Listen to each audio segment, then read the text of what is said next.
Guess where you just got into? Cool guy zone.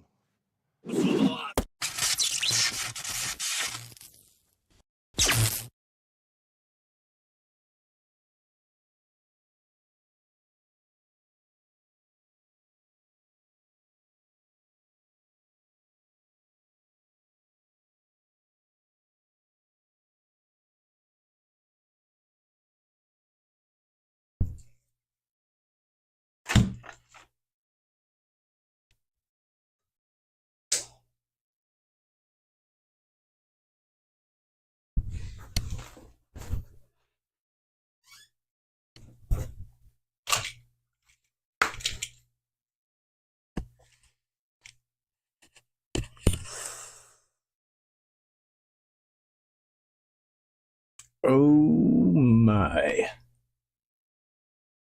Hello. Wow.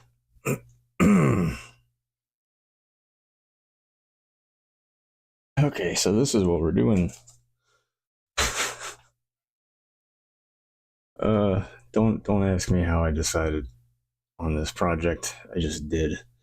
I know it's cursed, but it's gonna be fun. So I have been thinking about a facehugger prop for a long time, probably since before Covenant even came out, and the other ones I've seen produced for retail and stuff, they're okay. They look okay. They're 1-to-1 size wise, but because they're mass produced, there's not a whole lot of detail, and the wiring for the armature and stuff, it's just flimsy, and I don't know. I want to make a more robust one. I want to make a more detailed one. I want to make a more posable one.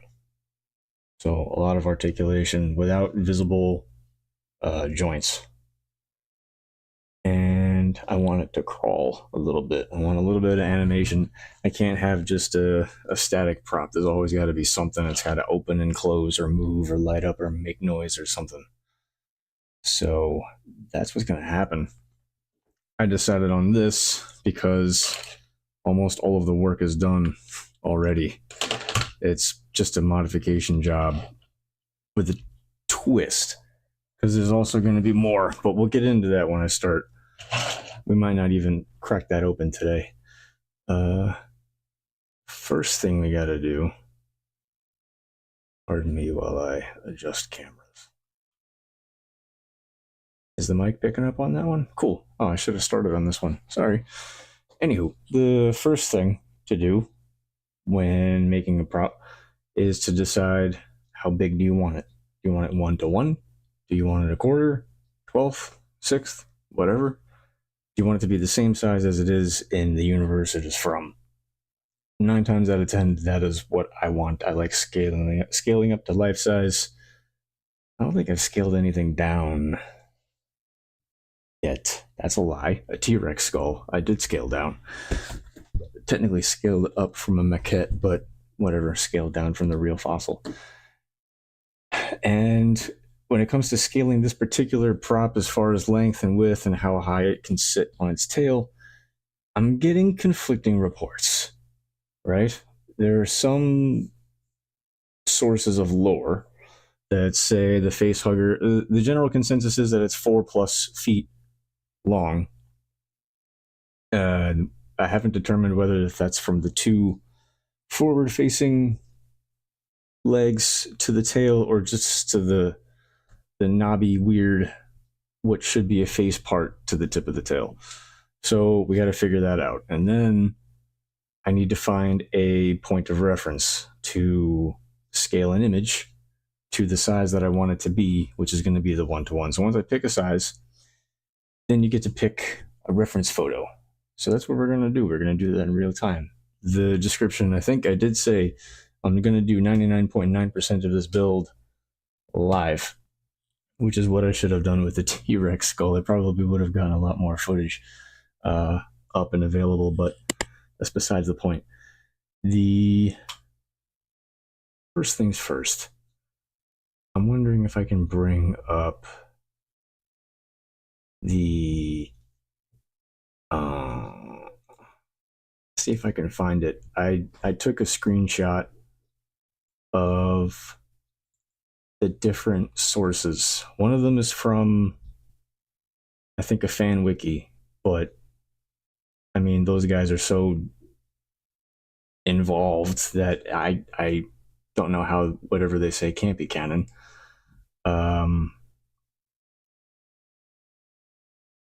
What did I do with that footage? I can always find it again, but I did want to bring it up. Okay, I found one screenshot. I'll switch to display in a second.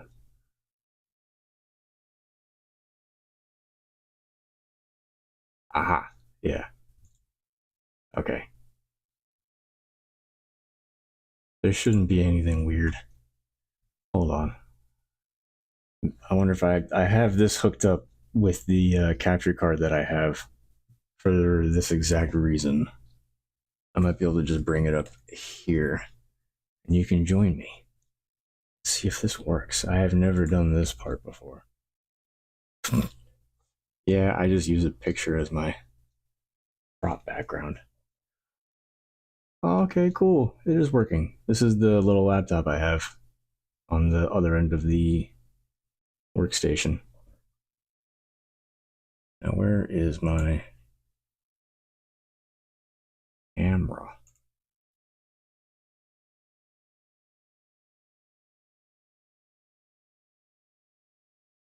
Oh, it's not going to let me assign. That makes sense.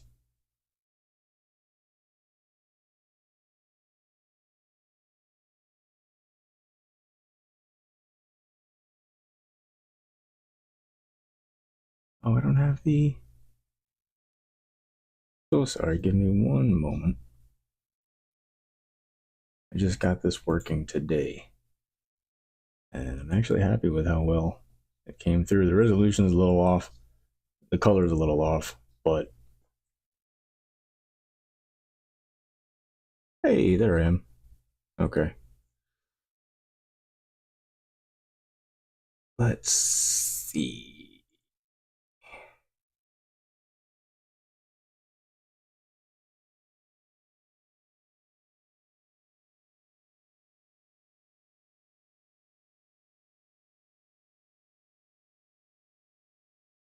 Yeah, okay. Let me pull up the references that I did find first, and then we can compare.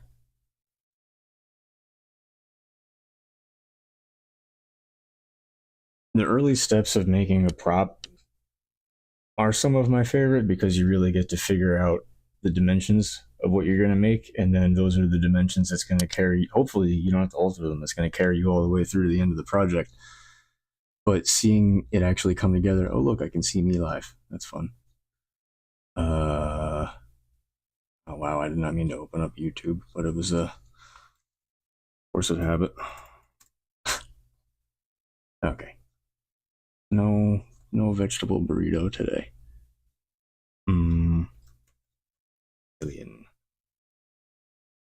Facehugger. It's already in my recent searches. Alien Facehugger Dimensions.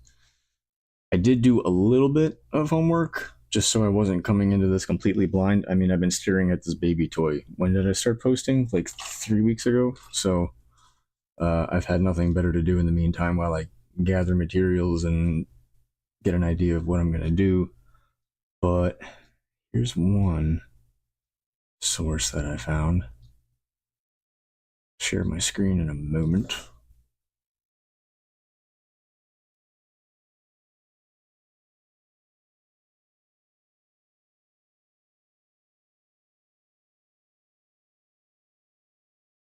I got some good screenshots of a one-to-one repaint, which was really good looking. It's actually some of the pictures that I have posted taped to the wall, and the ones from the video, those are all from a repaint of the one-to-one replica.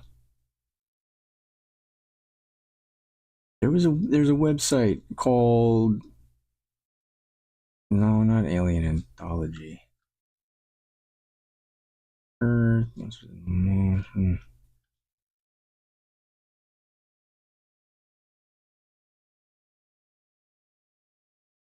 What the call was it? Oh, was it Xenoverse?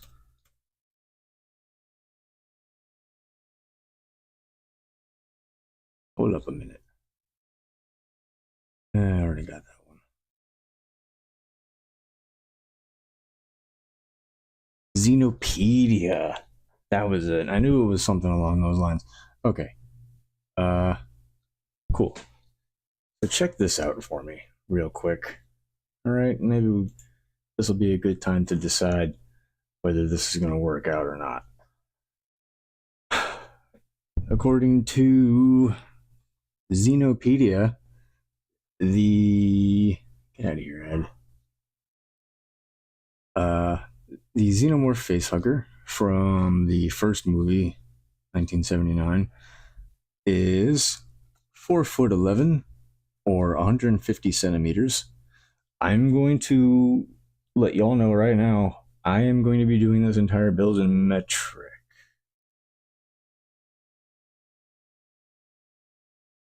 That is all. I'm not going to justify it. You can hate me all you want, but there's just something simpler. It's simpler. And when it comes to me and getting anything done, simplicity is definitely a key factor. Anyway, overall length of the original facehugger, 4'11", otherwise known as 150 centimeters. 1 foot 5.5 inches or 45 centimeters. 9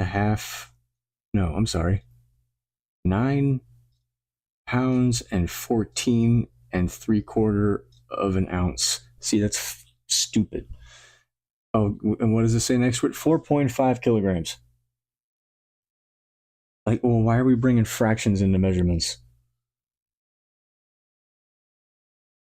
I mean, I know why, but there's just something impractical about this particular application. And color beige anyway. So this one says it's only 1.5 feet wide, approximately, right? And then we go on, what the hell is this? Dimensions.com.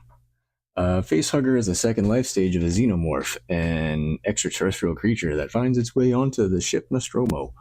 Facehugger evolves from an ovomorph chestburster, an upright height of 2 foot 9 inches, otherwise 83.8 centimeters. Overall length of 4'11", right? So that seems to be the general consensus. But then an open width of 2'4", 71.1 centimeters. This is as far as I got as far as like troubleshooting what's gonna be done and where we're gonna start and everything. But this conflicting information is a little, hate that. So what we're gonna do when we have something like this is you no longer need to really scale it to either one. What you really want to worry about is whether or not it's going to fit you, if it's something you can apply to your cosplay, costume, mask, whatever. In this case, I do intend on making 2 of these at the same time because they're both going to have similar methods. It shouldn't be that hard. I'm going to have a pattern and all that stuff. One of them is going to go on our little crabby friend here, sorry. And the other one is going to go up on my face as a Halloween mask. My noggin, hold on. Correction, my bald noggin is approximately, if I remember, it was like 67 centimeters. Hold on.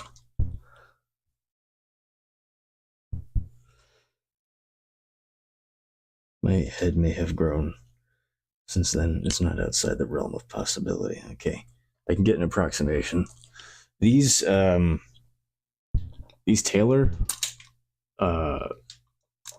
flat rulers are the best. Oh, was I way off? 57? No. That can't be right. That can't be right.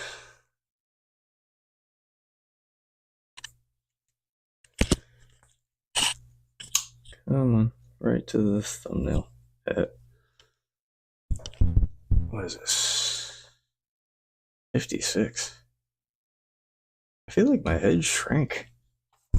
Anyway, this sucker wants me to make it an extra 20 or so centimeters around my head. So what was this one? This one is supposed to be 71.1 centimeters in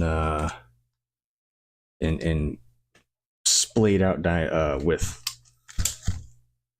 71 centimeters.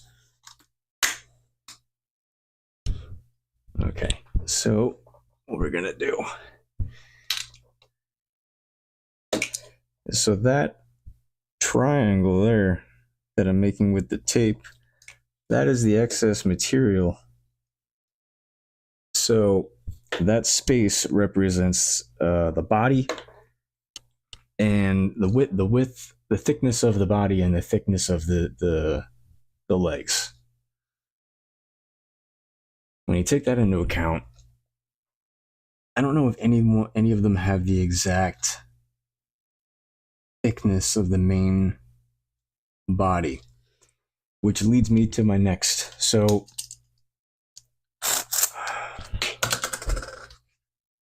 the thickness of the facehugger's body is really going to determine how much width we need of the actual prop.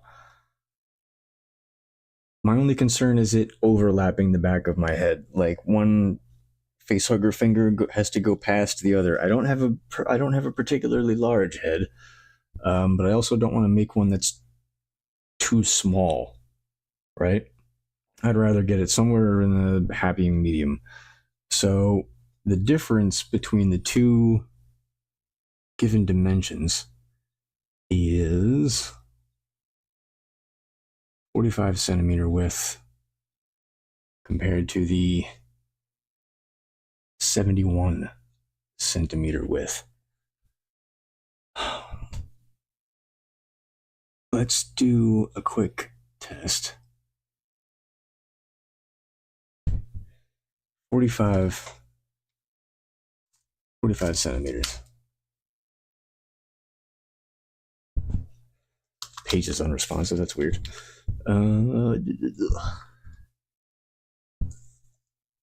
What did it say?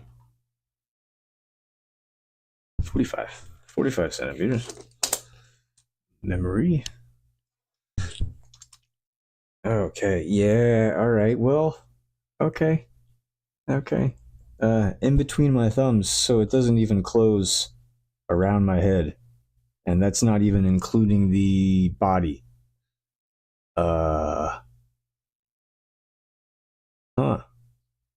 That's interesting. I wonder what they measured from then. There's no way it's only a foot and a half.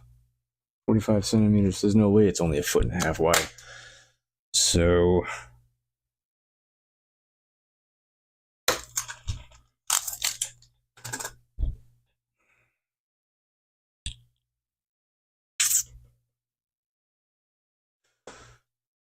there is something that I do like to do, but I want to try and get as close a measurement as I can for the final thing without any kind of physical or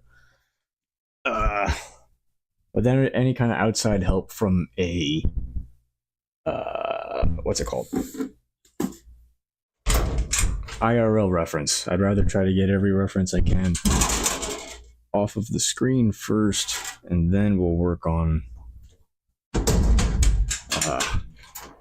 taking real world measurements. But I do want to, just looking for some scrap paper, bear with me.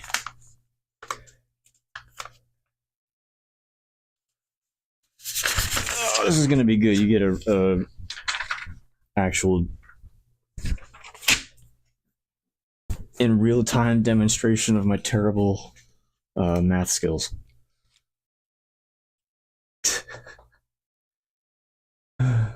No, I'm not good at math, but when it comes to this stuff, at least I'm focused enough to pull it off. All right, so the smallest dimensions we found are going to be... Oh no, let's start with the larger one. The larger version, according to this site, is 71 centimeters in width, right? Which is kind of big.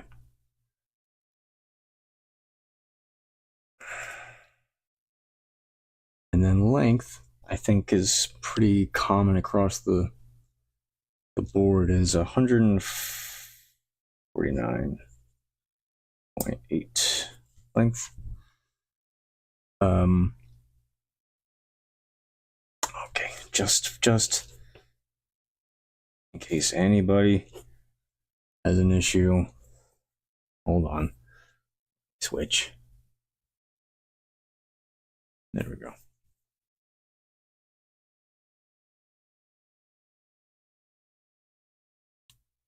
Oh, that white balance is ass. I'm sorry. That's not going to work. Apologies. I'm just going to have to narrate it for you.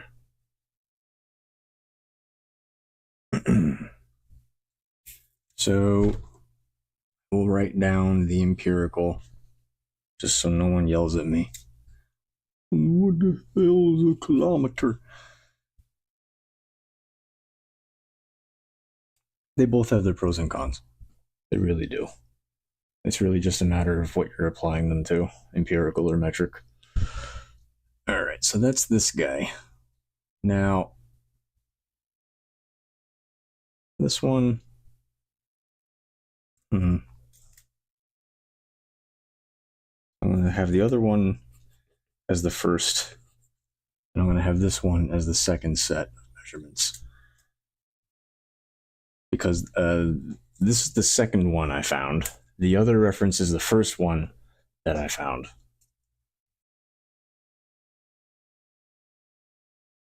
And that's funny, yeah, they both say 4 foot 11, 150 centimeters and 149.8 centimeters. We're going to round up to a whole number. We're not doing fractions and decimals on this one. I'll go as far as 0.5, but anything after that or before that, nah. Okay, maybe 0.25 and 0.75. You know what I mean. So the width on this guy is supposedly only 1 foot 5. I'm sorry, 1 foot 5 and a third.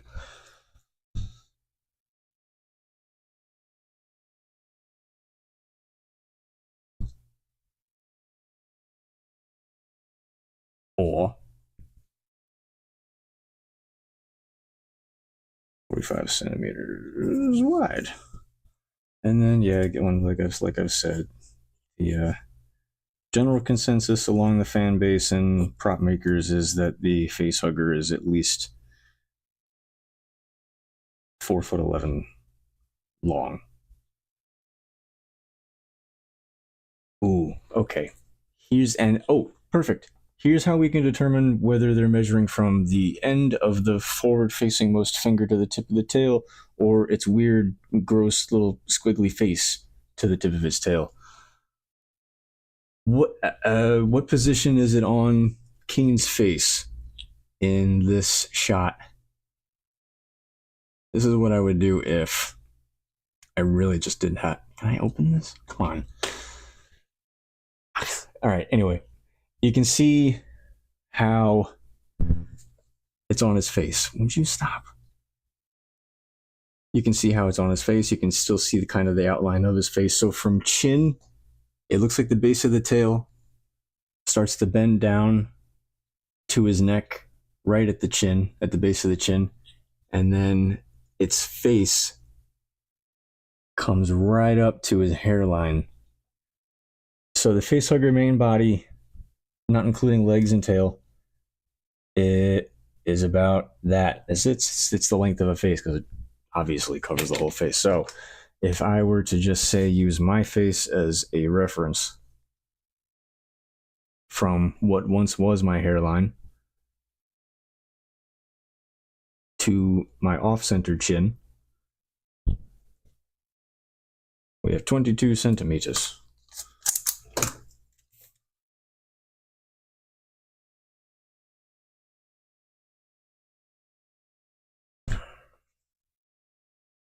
22 centimeter.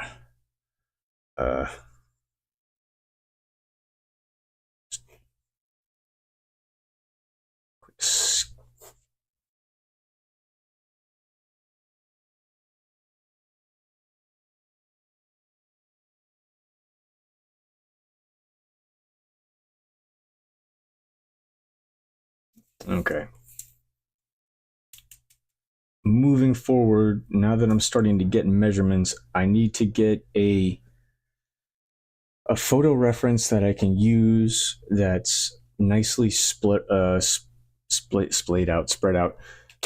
Video game character models are perfect for this because you can T-pose them. If it's like a PC file, you can pull it from the game and you can T-pose it, and then you can just get every single accurate dimension off of it. The problem with figures and 3D models of creatures, their limbs are usually slightly bent. There's some kind of action. There's some kind of lively pose happening. So it's a real pain in the ass to use for any kind of reference. But can I get this? Again, I'm sorry about the white balance. I thought I adjusted it the last time we did this.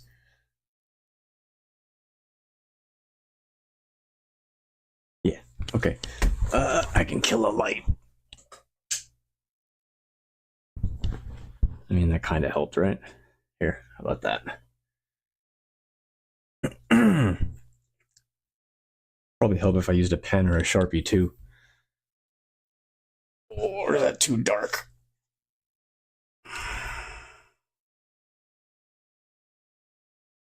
So we determined that from my what once was my hairline to my chin is 22 centimeters, and that's what the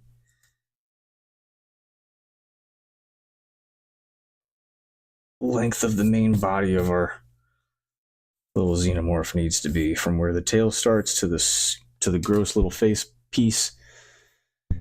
That's what needs to happen. Now, the next thing, like I was saying, was we need some kind of image or action figure. I prefer action figure, but I'm gonna do this with an image first just to demonstrate that you can. Alien. Oops. I can't type.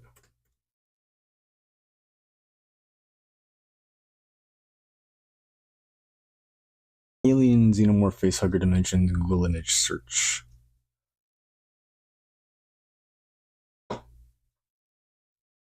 I'm also gonna try and not use any kind of still shot from. Well, I mean, I guess we could use a still shot from a movie as long as it's accurate. I don't. The only reason I wouldn't want to is because it's. I don't know. It feels weird using someone else's dimensions. I know that doesn't make sense.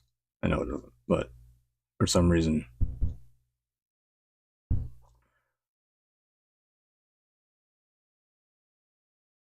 Okay. There seems to be an okay one. No, I'm also not trying to find any other fan-made stuff to use. I'd rather get reference material from the source if I can help it.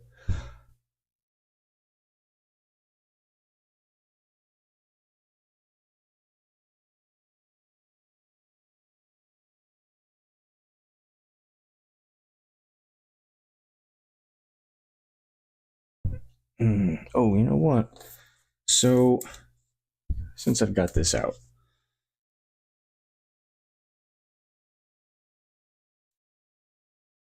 let me alter this because my face is not that long.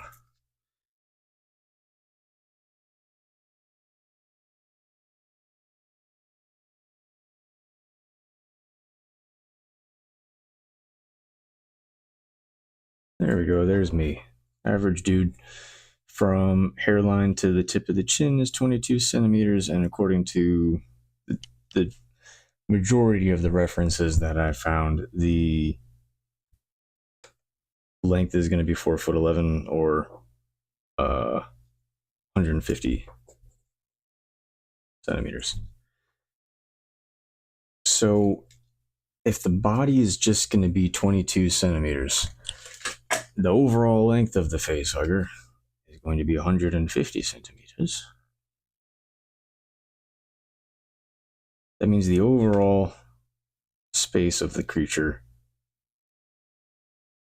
is going to be 128 centimeters between the tail. Yeah. Does that make sense?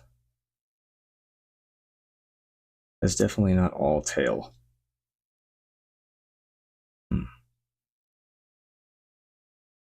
Yeah, so if that's 22 centimeters, then if it's not counting the legs, then the rest of the facehugger is going to be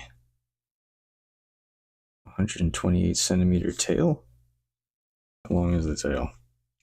Like from base of the tail to tip of the tail. I guess I can't determine that from these. Yeah, okay, let's find an overhead image first to make our lives a little easier.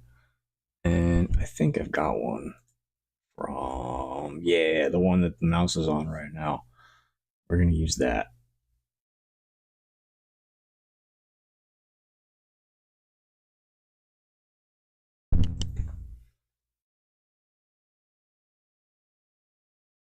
Come on.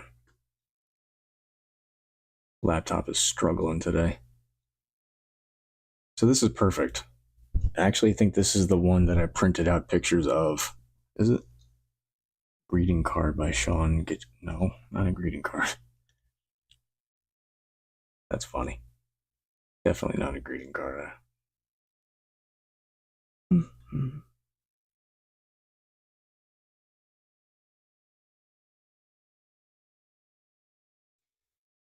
Well, so there's a hack. There's a hack to this. The easiest way would be to take a picture of this or copy the image to another software.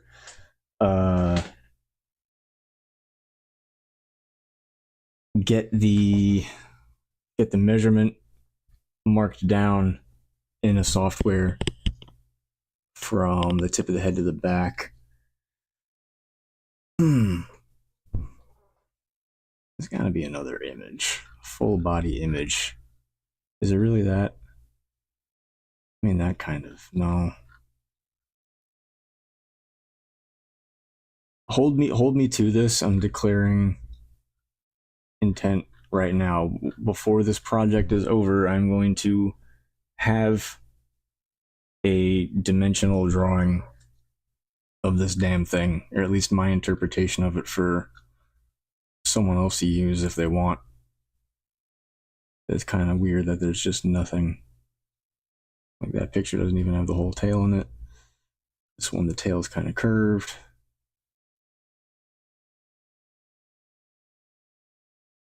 I mean, the original reference with what I thought was going to be too wide of a leg span.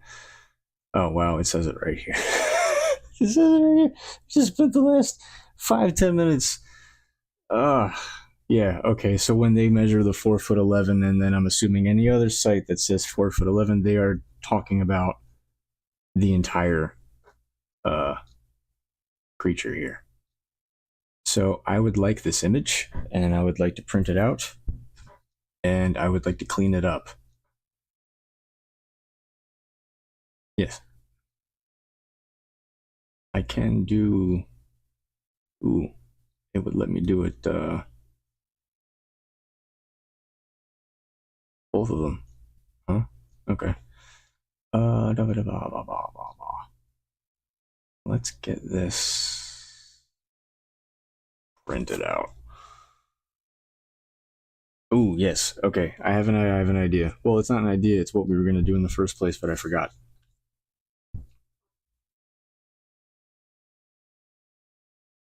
No, before I print this, before I use it for any of my own purposes, I did not make this image. I didn't draw this image. This is from dimensions.com. I don't think it's canon.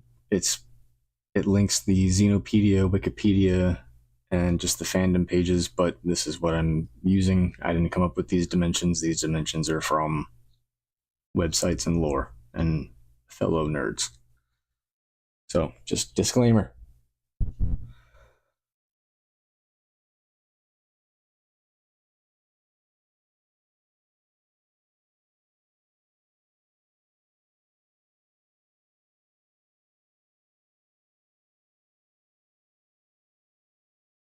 Oh, what am I doing? Okay, no. I'm gonna go ahead and.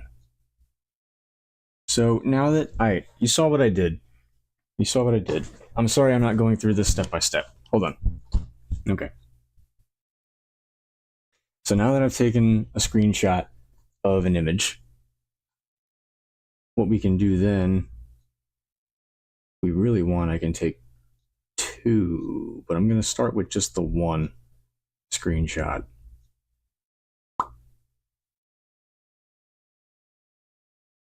Yes. And I'm going to assume that these dimensions are correct.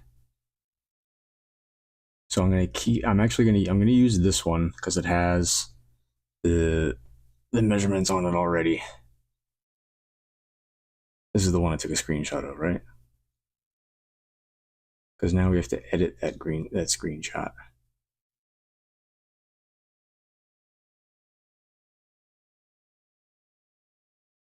Okay, no, wrong one. Let's try that again. So we found a reference. We took a screenshot. We're going to bring it into just the basic image editor. And just to make it simpler on the program that we're going to use to scale this, we're going to crop it to just what we want to focus on, which is this guy.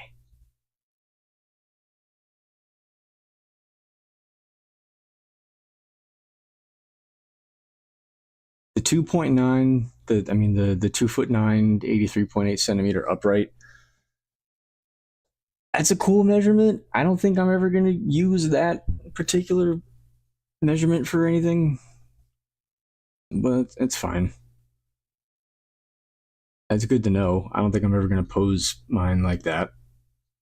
That's kind of how it pops out of the egg. Like it ejects itself out of the egg. That's not how it just kind of chills. I don't think the face huggers are usually around long enough to have a relaxed position. Okay, cool. Now that we have that. So, free software. Let me talk about that for a second. There are two programs for image editing that I primarily use. They're free. One of them is Inkscape, which is what I use to digitize patterns and scale up references and stuff like that. The other one is GIMP, which is what I use to manipulate images if I need one part of an image to be shrunk or expanded, or really fine-tuned crop. You can use GIMP. For getting an image to scale, we're going to use Inkscape.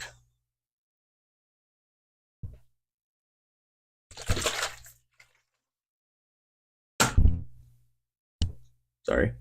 Let me mute the mic for a sec. See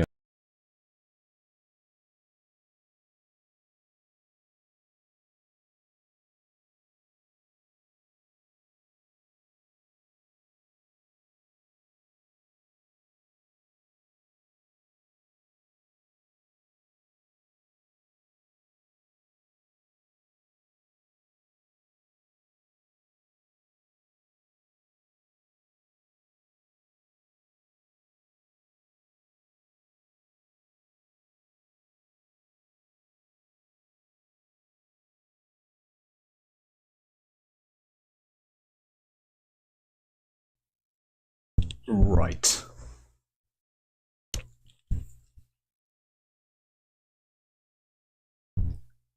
Oh, okay. So now that we're in GIMP, we have a new document open. Before I bring anything into this document, what I did with the I haven't had to do this yet. I kind of did with it with a pattern. You can also use this to scale up pretty much anything that you've taken a photo of, even 3D images, or 3D images, 3D objects. Sorry. How you do that though is once you have an image, you need a given value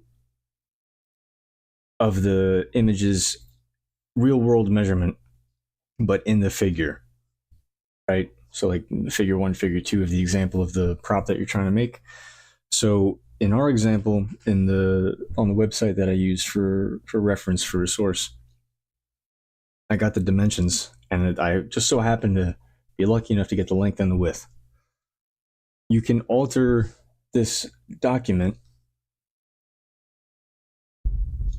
properties after a right click, and you can change everything. So I'm going to switch to centimeters because that's one of the given values. And then I can also adjust the width and the length. So like they said, 4'11", or we're going to do 150 centimeters wide.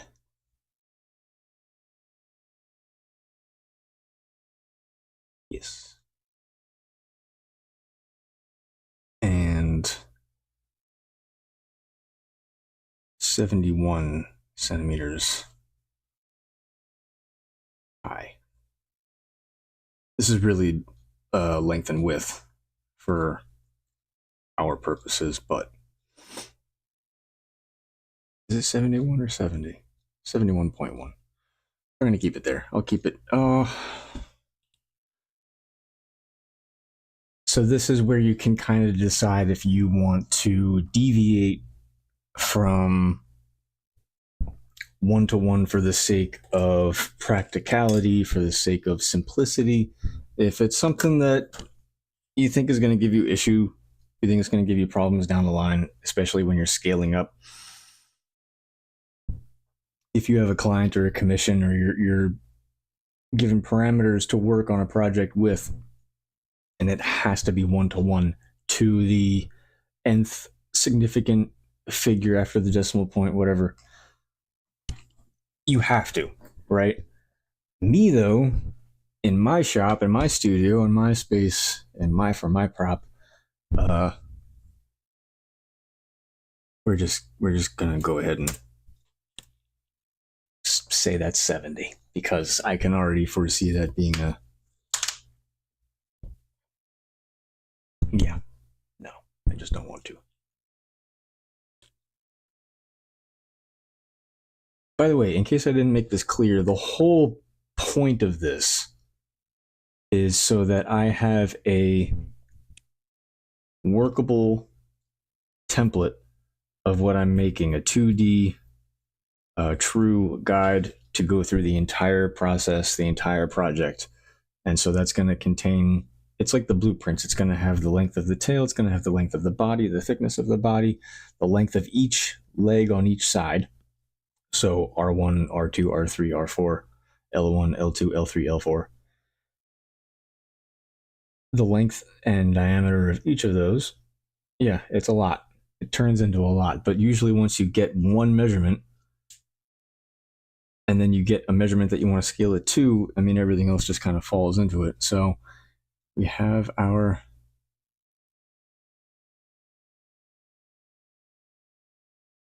dimensions. So I'm going with the 71 centimeter, because I'd rather it be too big than too small, I guess. Yeah, I would. I'm gonna sign off on that one. Yeah. Okay. So now that I've set document properties, this is the block that it gave us to work with. You can hold control in this to zoom in and out with the wheel on the mouse while you're holding control. You can click in the wheel of the mouse and hold it to move the whole document around. I don't know if you can drag and drop on this, but I would really like to try. That'd be awesome if you could.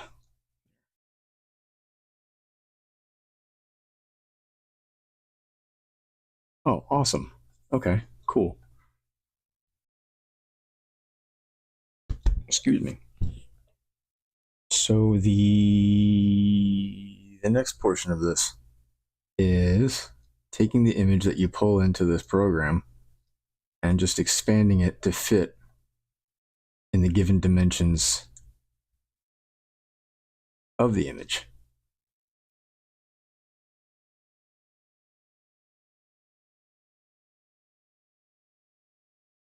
And you can stretch it. So because this image, I guess, already has alpha channel, you don't need to change its transparency to see through it in order to make sure you're lining it up with the document correctly. You can just, do it right here as is. Normally, though, with this program, with an image of something, let's say I took a picture of the crab on the cutting mat, I've got the cutting mat as my scale, but it's also jumbling up the background.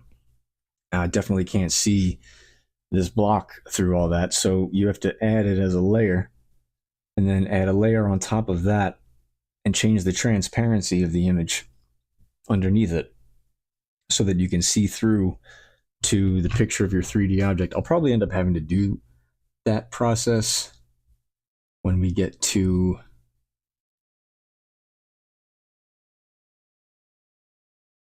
making specific parts for this, like customs. There's going to be some custom parts.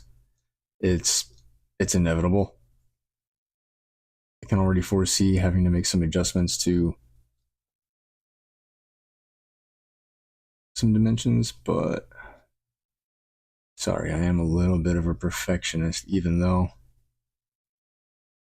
I'm not really crazy about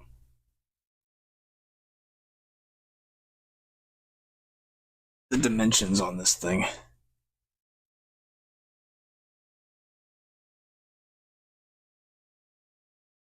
I don't really know how accurate these arrows are. So like this arrow stops here. So then I want to bring document up to where that arrow ends. So this is the edge of my document. This is the edge of the image, and this is the edge of the document. When I'm done sizing this, the only thing that's going to be left is what's within this square within the image, within the square, with the rectangle within the rectangle is what's going to be left. After I make an outline, I'm going to end up making an outline over this anyway. But for now, I'm going to print this image and alter it how I would like it to be. But let's make sure it's exactly what we say it is.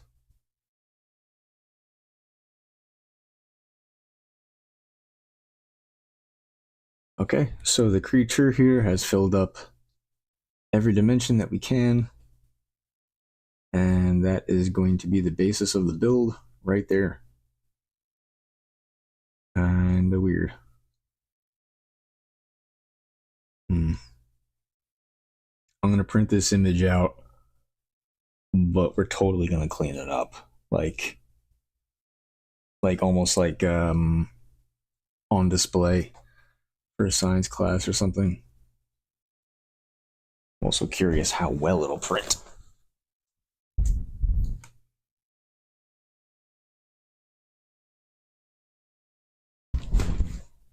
So I'm going to continue manipulating this image after, but just to get it out in the open and I can actually show you what we're working with, bringing it into this software.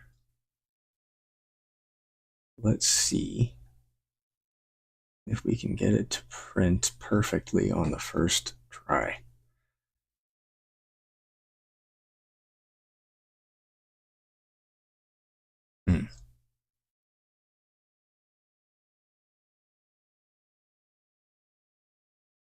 Okay, we need to convert this first.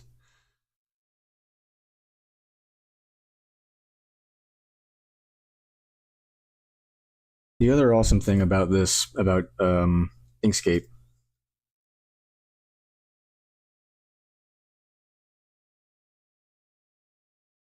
is that you can save your stuff as SVG, PNG, JPEG, PDF, which is what we're going to do. It's easier to scale up PDFs. Yes. I don't think it was that. Oh, it's because of the. Okay.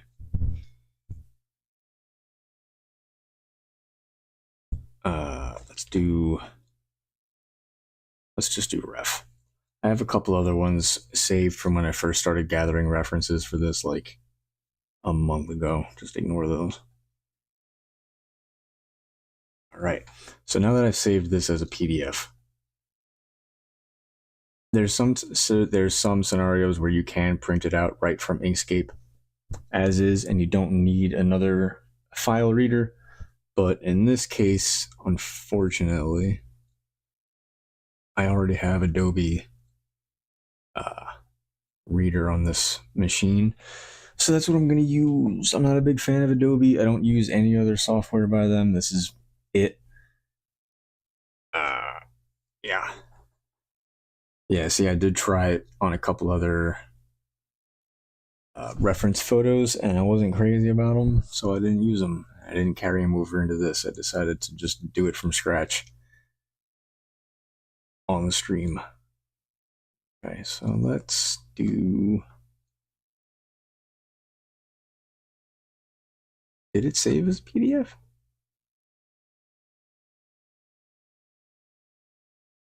Yeah, it did. Wonder if I can just open it without having it. There we go. I should have just done that.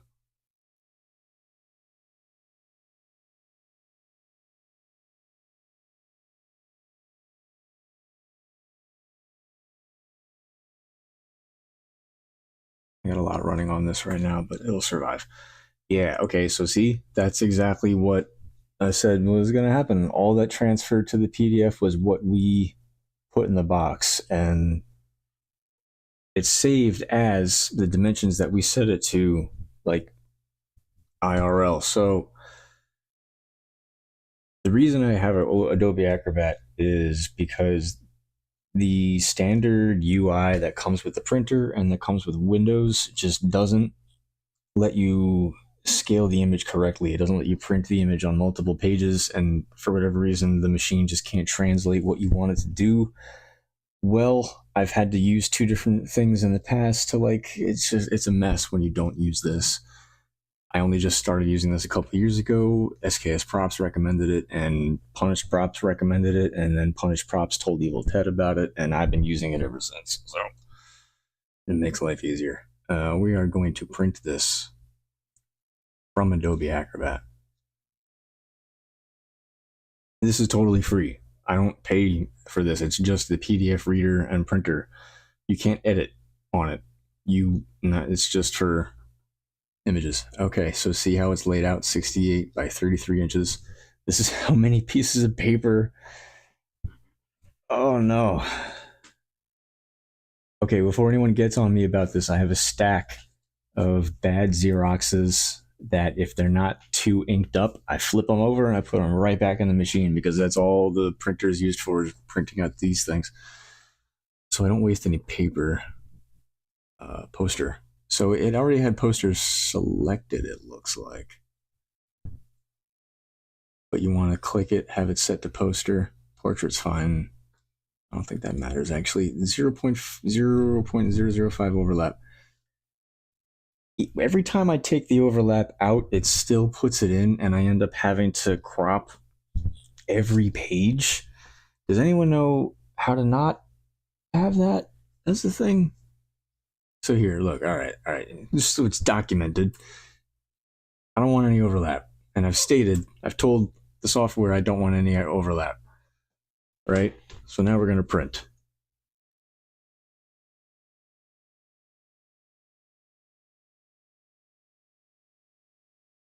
So now we're going to print.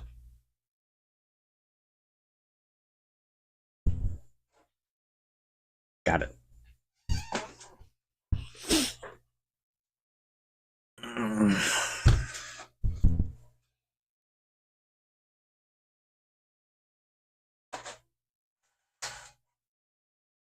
You spit out one paper and you already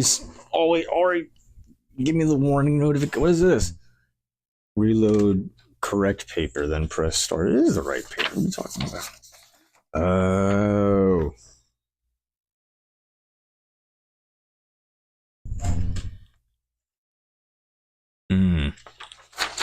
You know what else we're gonna do?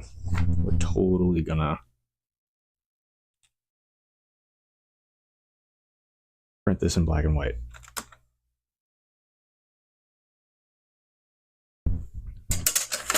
Cancel printing. There is paper in it. Was there jam? Yeah, okay, what is that?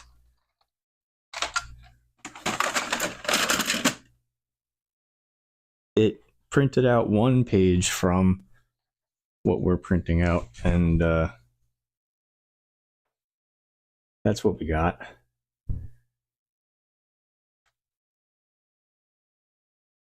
This should be the top right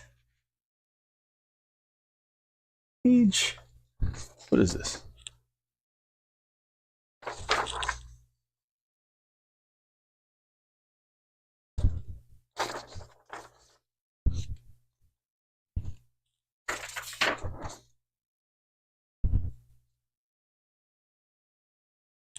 Can't tell which page this is based on what's on it. It's probably not good, huh? But anyway, that's how thick the line's gonna be. So we're gonna do that in black and white. So yeah, save ink and toner, print in grayscale, black and white, on poster. It's still, okay, look, it still did the overlap. I'm not losing my mind.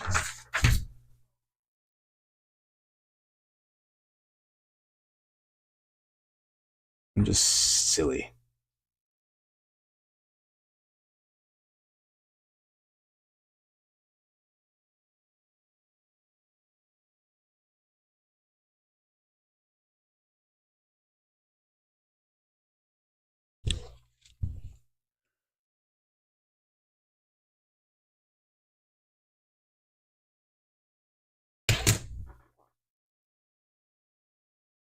Okay. Now the machine should be good. Good to print.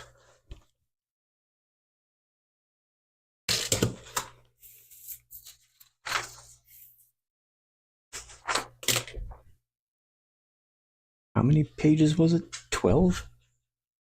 I don't even remember. It's gonna be kind of huge. Oh no! Oh no!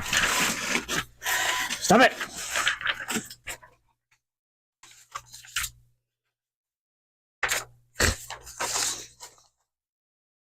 I need to move the camera for this. Okay, that's fine. Just spit paper everywhere.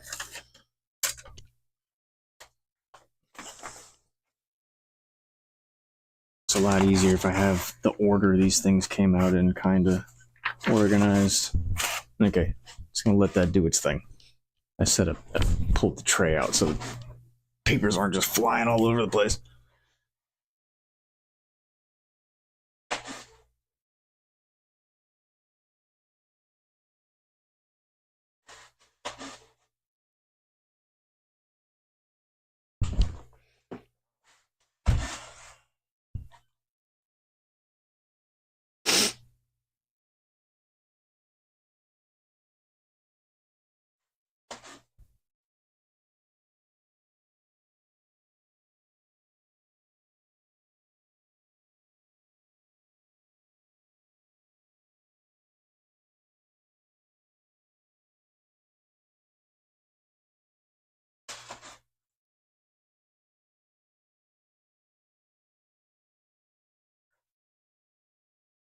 Yeah, that's better.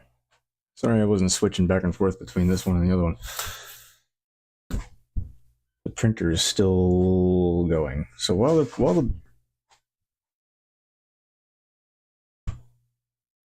the printer's being put through the ringer, pumping out our facehugger outline, which I'm grateful that I didn't have to do myself. I thought I was gonna have to. I'm probably still gonna end up making one myself, but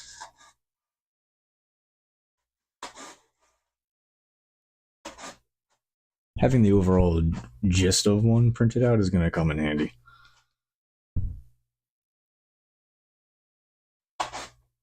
How am I gonna tape this together? I don't think I have tape. I do have tape, but it's like packing tape. That's gonna have to do. What time is it? 4 o'clock? That's not bad.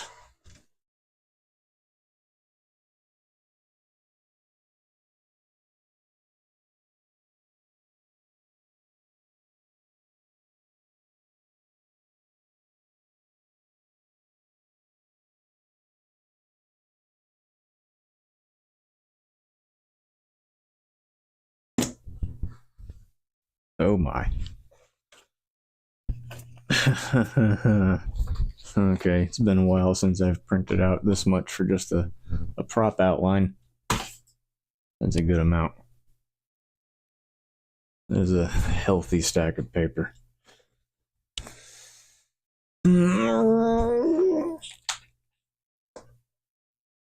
Alright. Well then. Surprised this camera didn't overheat. It was zoomed in for a while. So let's move our math out of the way. Just for a second. Have it in reach. So this is our pattern. Not pattern, but like at least a starting outline. This is the only time I'm going to print this particular one out because of just how much paper it uses. It's a waste. And I don't think I'm going to need to print another one out. This one seems pretty...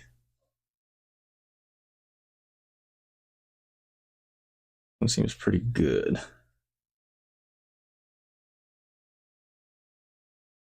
Oh, you know what'll be cool? You want me to lay it out on the floor? I'll lay it out on the floor. Here, hold on. That's the beauty of having the multicam. Watch this. Nothing over there you're not supposed to see, right? Good. Just checking. Oh, yeah.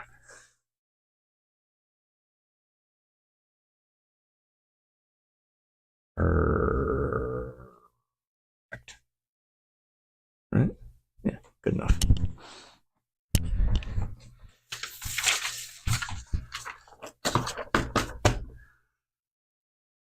I'll turn the monitor too. Wow. Look at us moving up in the world, doing big things. Hold on. A little more light. Gorgeous. Hello. Welcome to the floor. Which way should it face? Should the head be here? Tail that way? Yeah, right? Yeah, okay. Or like this? No. Where's the light? Light closer to the tool cabinet. Okay, we'll start here.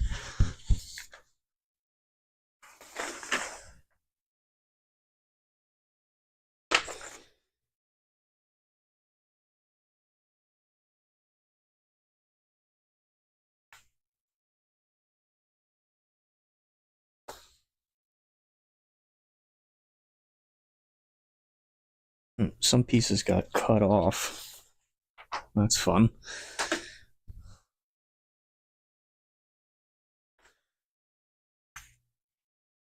Oh, I think these are just cut from the other image.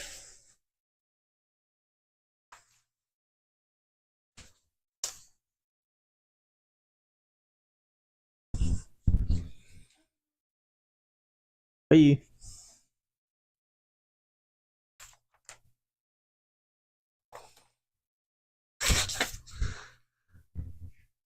Oh, that page just looks wrong.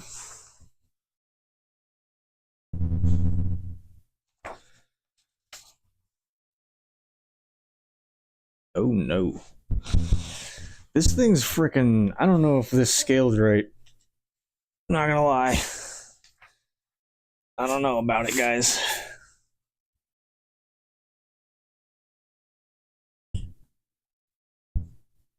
Oh yeah, this thing's freaking huge, man.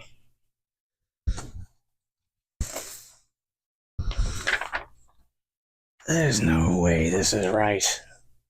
Right? No. Right? Please tell me it's not.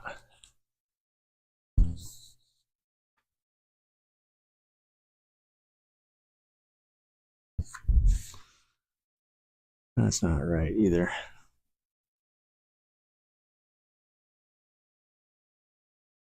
Is it? It's the overlap that's throwing me off. I can't stand it, man. Alright. Let me try and space out the other stuff. Is this one it? I can't really tell. It's kind of hard to tell. I know those ones. This is the grossest jigsaw puzzle you'll ever do.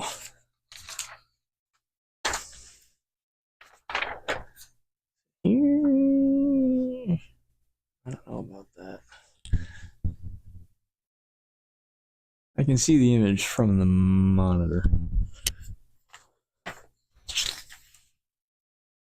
Oh, there we go. Okay. Is there one with fingy tips? Nope. Ooh. Okay. There's a piece. That's weird.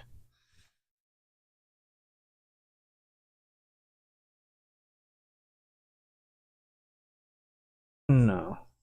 Can't be right either then.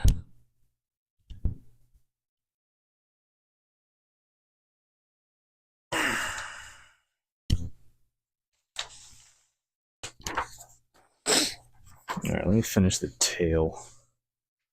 Don't worry about the rest of it. Huh.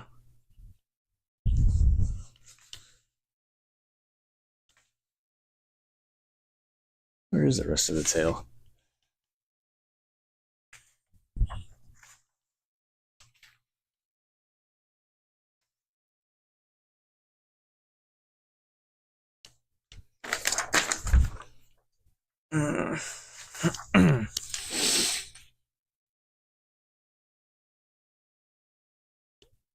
Oh wow, look at that.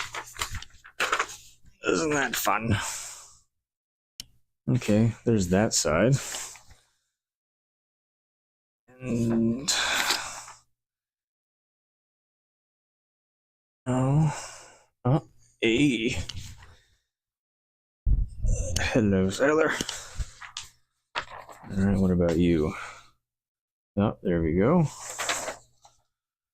And I'm actually having way too much fun with this.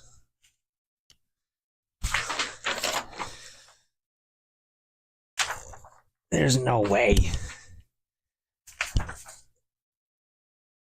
There's no way I scaled that right. Right? Are facehuggers really that freaking big? No.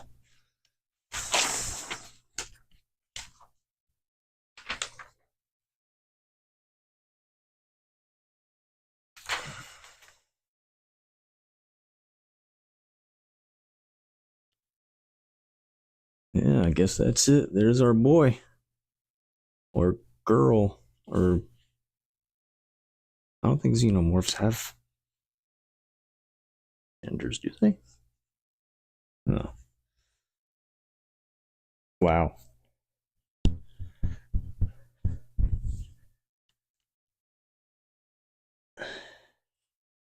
This guy's big.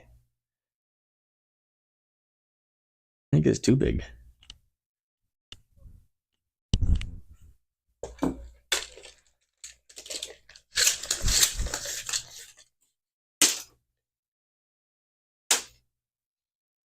We are looking at, from the tip of that fingy, Okay, you know what? No, I'll give you the benefit.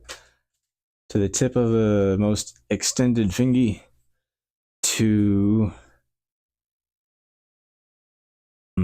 See, this is why I didn't want to use this one, because the tail's curved, the finger's kind of curved out to the side a little.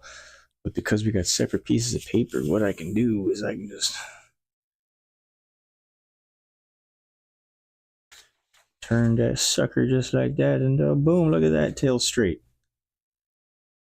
From the tip of that, we are looking at 5 foot. Oof. Over the mark. It's about 1, 2, 3, about 4 inches longer than it's supposed to. So I might need to reprint and scale down. I hate doing that, but you don't always get this on the first try. If this doesn't work out, or I just don't like how it's turning out, I do have a tried and true alternative method. But this is the most accessible way to scale a prop. But if you're going for 1-to-1 accuracy, the best way to do that is to continue with someone else's measurements. And by someone else's measurements, I don't mean like another maker and you're ripping it off. It's like, no. Things that are created that you can buy that have given measurements. Made to scale action figures are priceless for this kind of thing. I've actually gone out of my way to buy a couple of statues for the sole purpose of pulling a pattern off of them and scaling them to whatever I want. This guy, on the other hand, what the hell's going on? So width from one outstretched leg to the other outstretched leg. Now I'm going to pretend that this leg is also out the way it's supposed to be. 27.5. I'll give the benefit and just say 28. Yeah. So what's that? 2'4", 2'3.5". 2'4", 2'3". What was the dimension of this drawing again?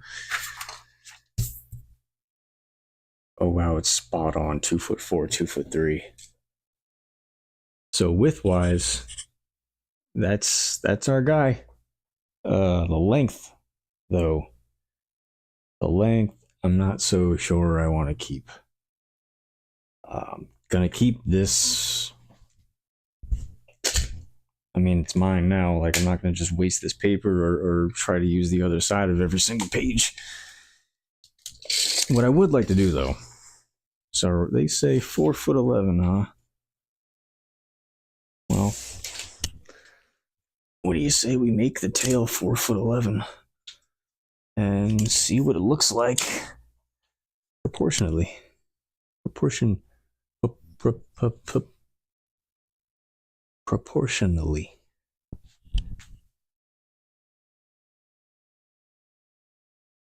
Okay. So maybe I just got the curve. Maybe I overcompensated for the curve in the tail. Not 100% sure. Okay. Can you see me? I can see you. We are at, from the tip of that outstretched most finger arm, to the correct, straightened out tail. I'm still at like 64 inches, 5'4", and it's supposed to be 4'11". So like, if I wanted it to be accurate according to that page, I'd have to lose like this whole last. Oh, okay. You know what? This is why I told the program that I didn't want the 0.005 overlap, because it kind of adds up. Not really, but still. This is a good start. This is a good start. I'm not gonna put you through the torment of watching me tape it all together and trim every page, trim the overlap off of every page, which I will do, and tape it all together. Maybe in another stream, but you don't want to see me do that. It's boring, and I don't even like doing it. Making the outline is super tedious, but so important. Okay.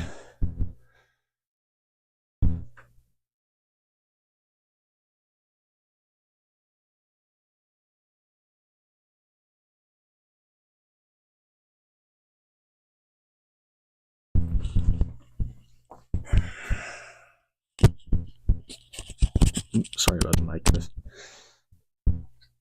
Okay. That was a fun trip to the floor. I don't think we're going to need to do that again today. I mean, we could if you really want to, but I'd personally rather stay up here for a little longer. Okay, so that worked out, kinda. It's a good start. I would say it's a really good start. That's how you would get a basic outline of pretty much anything. But what if you can't find a reference image, but you do have something else? Oh, what do I have here? Little baby, little mini scale facehugger. I don't know what scale this is. 1/12? 1/12. I'm gonna say it's 1/12. I need another piece of paper. So if you can't find an image online, or at least a nice flattened out, sprawled out, practically T-pose image of what you want to make on the internets, what you can do is you can buy a awesome, super legit, definitely not knockoff alien action figure off of eBay. And some of them even come with this cute little face hugger, which is exactly what I got, which is exactly what we're going to use.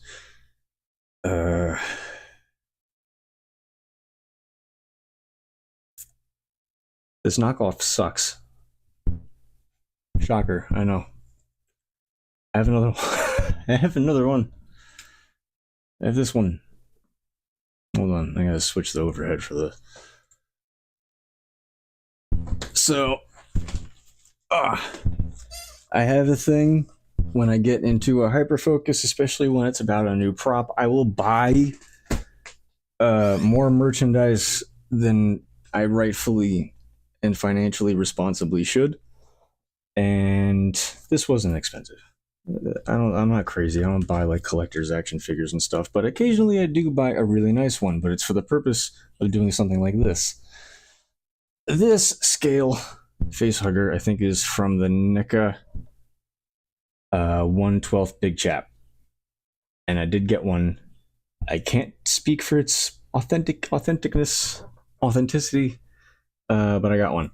So, to reiterate, if you can't find a 2D image to make an outline from, or to get dimensions from, to scale up, the next best thing you can do is find a physical maquette.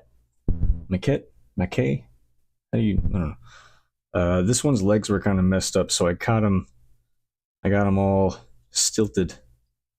Stilt? No, splint. I got them all splinted in an attempt to get the fingies and stuff to like lay straight. And then before I take the tape off, I'm just going to hit it with a hairdryer and then let it cool. And hopefully the fingers and the tail cool down and stay in that position.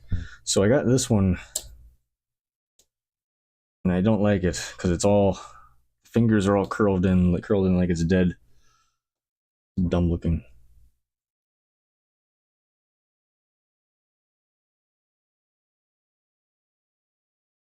So let's get a basic tracing. That's the first thing. I don't mean to flip you off. I'm so sorry. So I would just get a basic outline of the maquette. It doesn't need to be pretty. It just needs to be relatively accurate as far as length and stuff is concerned. As far as length and width.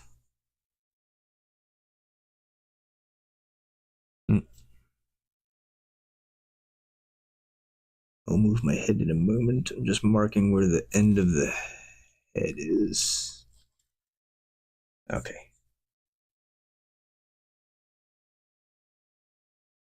So that's our little guy's head.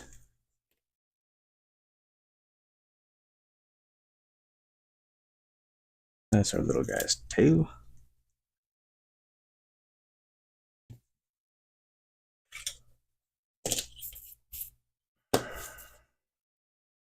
Ooh, you know what? Instead of like marking up something to make a perfect rectangle or whatever, 1, 2, 3 blocks. It's a perfect 1, 2, 3, 1 inch, 2 inch by 3 inch. Let me get. Can I sprawl these fingers out without breaking them off? Not really. Yeah, I can, but should I? Probably not. Yeah, lay flat. If this was a real, authentic alien action figure, I would not be manhandling it as such, but I'm pretty sure it's a knockoff from Hong Kong, so I'm not concerned about ruining it. Okay, so the only two measurements I really for sure wanted to get from the maquette was the length and the width.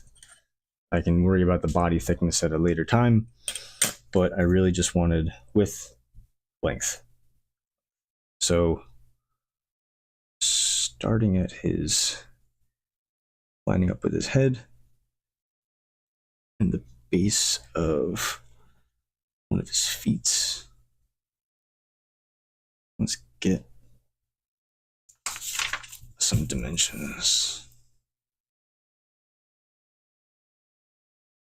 Excuse me, I keep burping. Apologize. Line it up with the figure. Just this bottom edge and side edge cover the piece, so that's all I'm going to trace.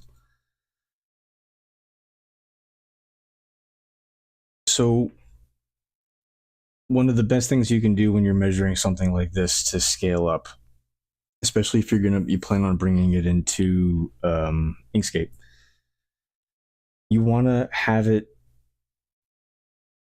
in a well presented dimensional space. Meaning, I'm using a 1, 2, 3 block, but I have to go past the 2-inch side and the 3-inch side to trace a rectangle around my whole piece, right? But I also don't want it to be some crazy weird number. I'd rather it be whole numbers, just for the sake of having the document size. So I'm gonna trace it accurately, right? As wide and as long as the subject is. But I'm gonna go back in and make a different box on top of that. That is a happier number. By happier number, I mean more whole number. Particularly, actually, no, it doesn't have to be even. It doesn't even have to be an even number. Just as long as it's a, you know what I mean? Do the rest with a ruler, I think. I'll show you what I mean in a second. You'll see. Trace that. 1, 2, 3 block also makes a decent straight edge if you've got a right angle.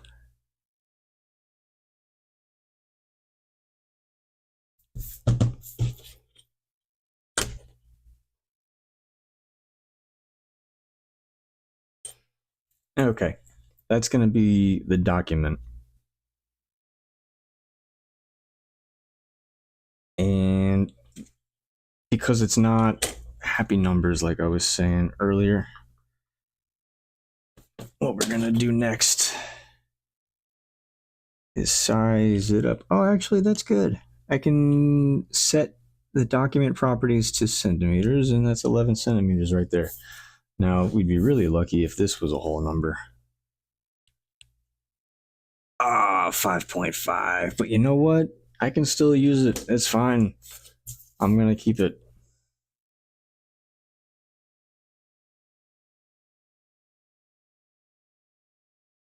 $11 centimeters by 5.5 centimeters. Oh, and this is 1/12 scale, I believe. Right? The NECA action figures are 1/12. Hold on.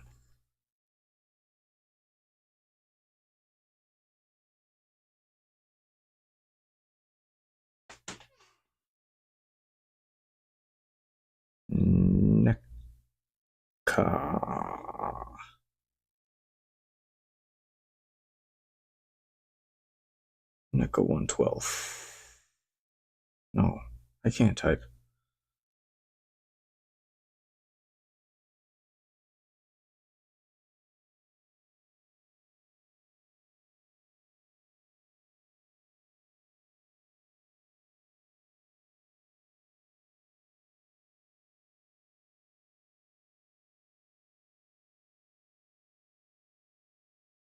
Where the hell? Okay, yeah.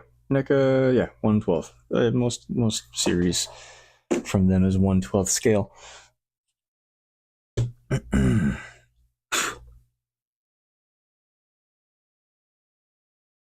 So if that's the case, we can check our measurements, given that we have the measurements of the toy and the measurements of what scale it's to. So transfer that. 11 times 12. I don't know multiplication.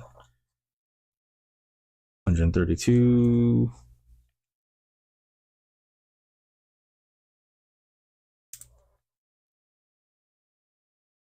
That sound right? Let's see. So the first one is supposed to be 71 centimeters wide and 148 centimeters long.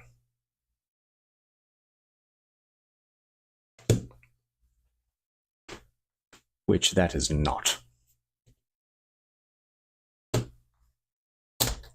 So what 1-to-1 scale did NECA use then?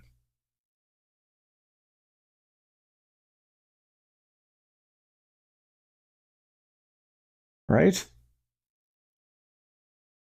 All right. Well, I mean, it makes sense that they're both different dimensions, but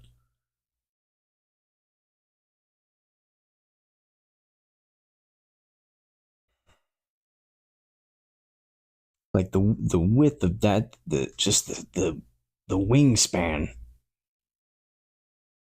Guess they're that big. They're just bony. The bold lines of the. Hold on. The bold lines of the pattern are throwing me off. And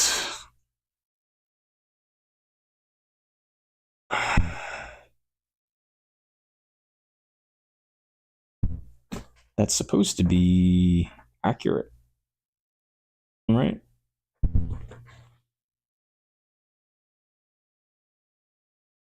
Oh, I'm silly.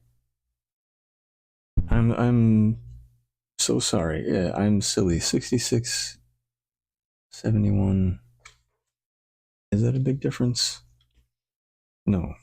I mean, 5 centimeters. There's a 5 centimeter difference on the tail. As far as the length is concerned, I didn't count his stupid little front legs. Hold on. Which I can't spread out, but I got this guy. Which I got a general idea where they go. Whoa. Yeah, see, that's a friggin' problem, man. This one's fingers are way wider. Tail's the same length. Okay, I'm not using this one. This one is garbage. This is the one that came with Big Chap, which is the one that I want to replicate anyway from the first Alien movie, 1979. I'm going to put a pin in this. NECA. I'm not going to use it. Hopefully. I don't want to. I don't like it.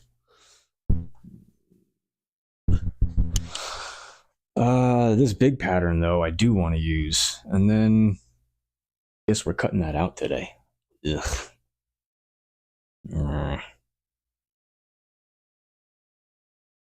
So much paper. What's the... Out of curiosity. All right, roll with me on this.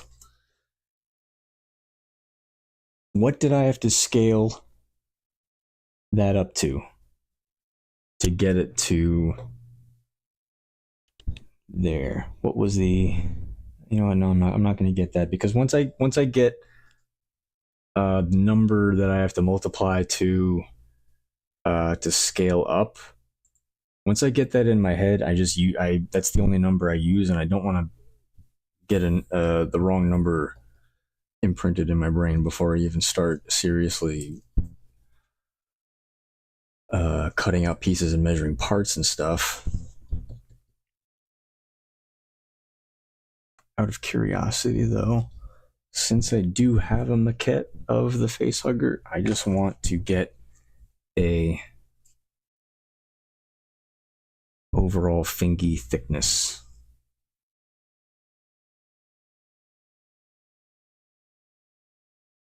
One and a half millimeter.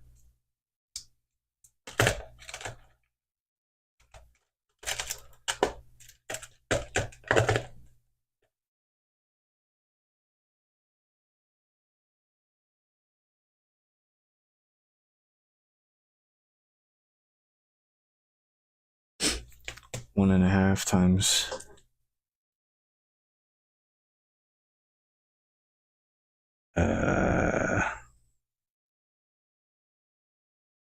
is that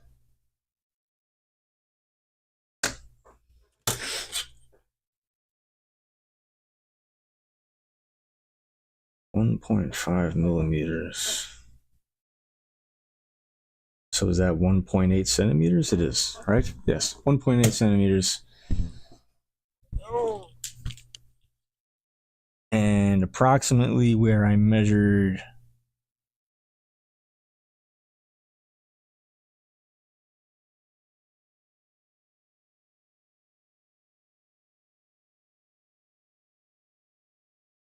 yeah, I don't know how well this image is gonna do either. I mean, it'll work for reference, but I don't know if I like how bold all the lines are. That's the only problem. 1.8 centimeters. It's like 1.8 centimeters at the base of the finger, but at the tip, it's really only like a centimeter wide, which actually makes sense thinking back on the movie. It's just like the 1 centimeter is like what the thickness of. Oh no, it's more. I'm sorry. No, it's more. No, that makes sense. That's accurate. Just my outline sucks. Okay. So we went over getting a scaling of 2D image, and then we went over getting scaling from 3D maquette, and manipulating data to scale up, finding references. But now you get to see what happens when you get a conflict of lore and a conflict of dimensions. I've got one source that says one thing and one source that says another, but that's the case for any form of media, isn't it?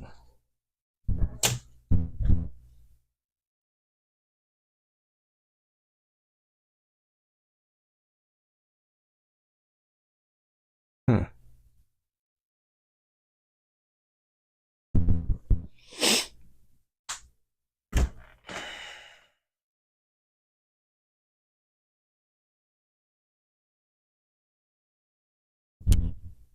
The other thing I was gonna do, I got some monster clay, and I really want to make. I'm jumping into something completely different now. but it is related because I do have the scale model of the facehugger. So I got some monster clay, and I had plans of casting one of the facehugger figures in resin so I can maybe make a posable version, and then just a piece to mark up and not worry about getting dirty or messing up or anything. The other thing I do need to do at some point is take that little crab apart, but I don't think we're there yet. I got to get sizing stuff down. I need an outline nailed down and reliable reference material.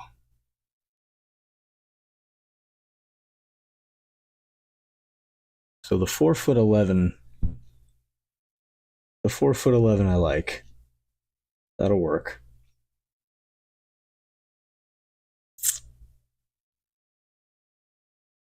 It's the 71 or 45 centimeter width. That's pissing me off. The maquette's width is 66.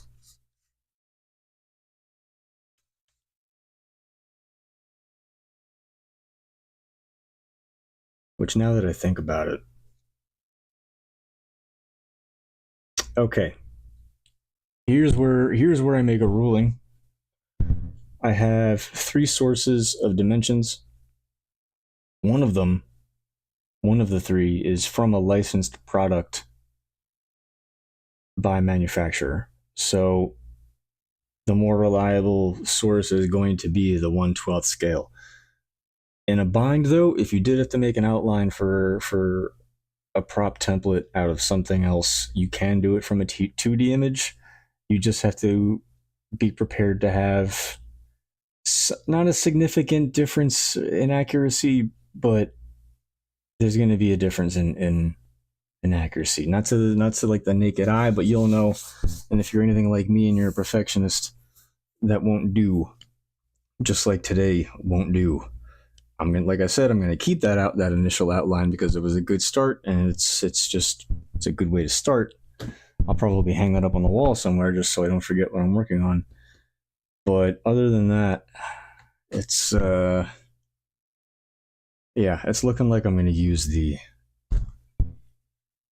1/12 maquette there, which is why I bought it in the first place. But I did want to show that you can get a relatively accurate outline from any reference material, and sometimes you need multiple sources of reference material to get the sizing that you want.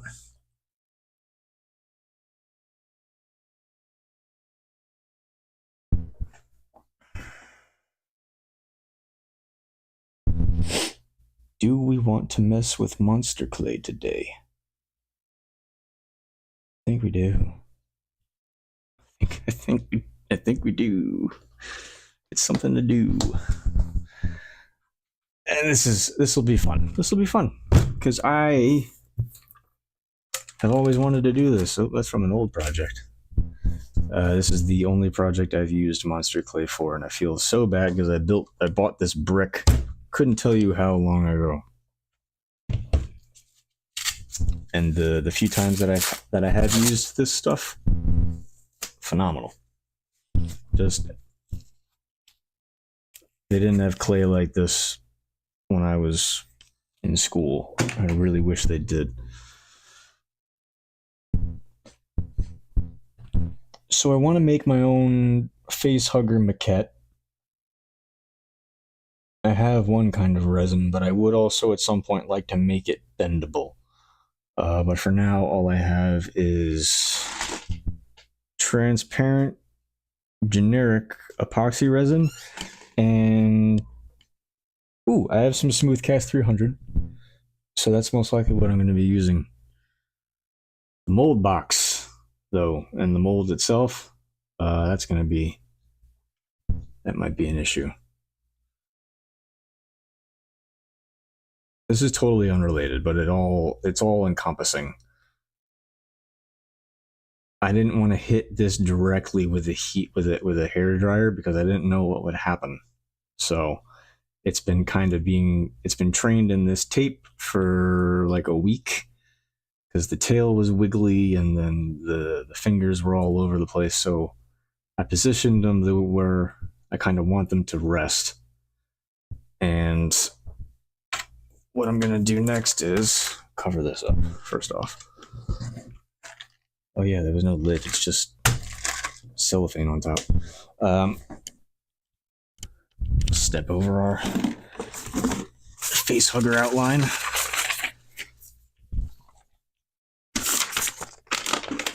Good God.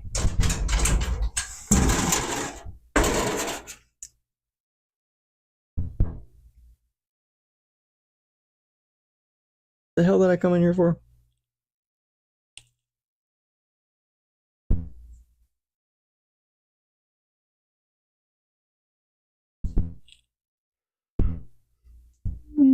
Excuse me. Oh yeah.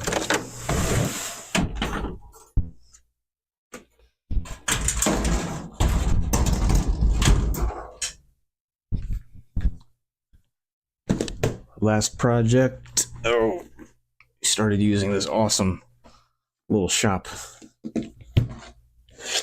hair dryer,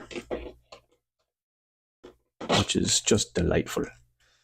I don't know if this is gonna work. I haven't, like, this just kind of seemed, I don't know, this works with other stuff, heating it, manipulating it, letting it cool in that manipulated state, and it stays in that manipulated state. Why wouldn't this work? Famous last words.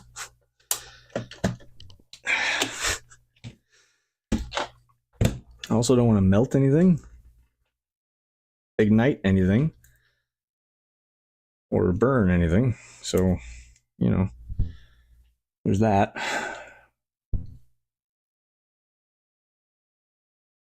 Oh, it's going to send the dog running. Sorry, girl.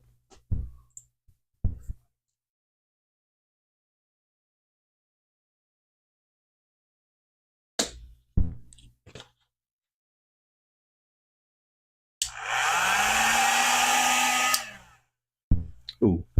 I'm going to turn the lav mic off for this part. I won't do that.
That's pretty warm.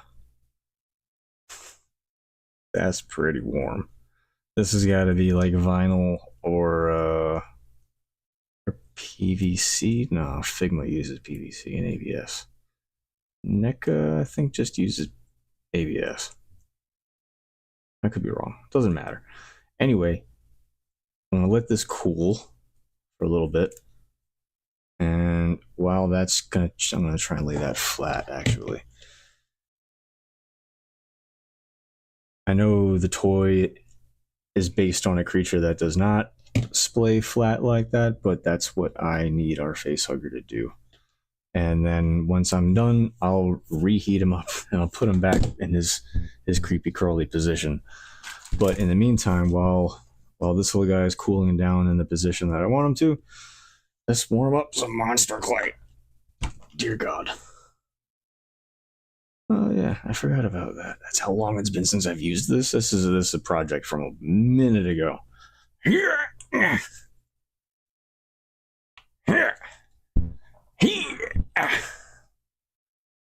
Oh my god, work smart, not hard. Good lord.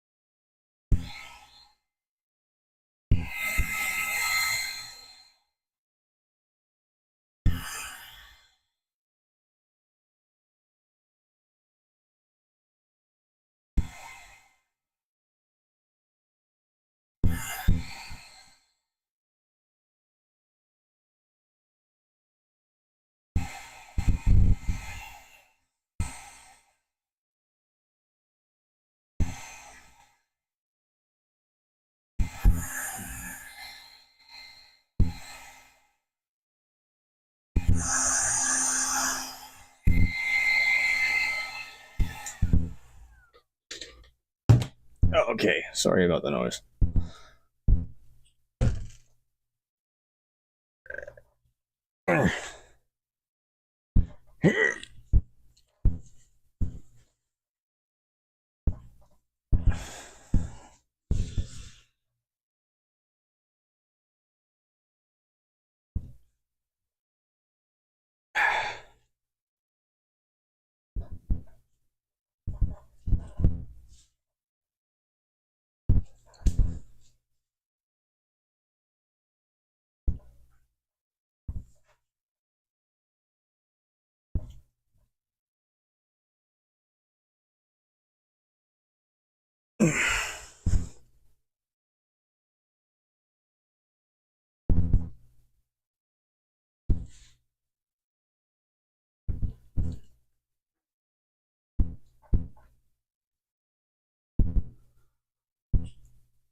Oh, this is why people use the oven, huh?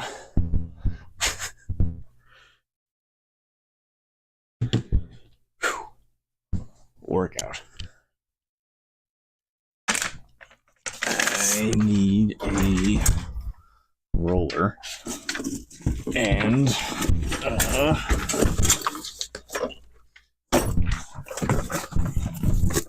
no.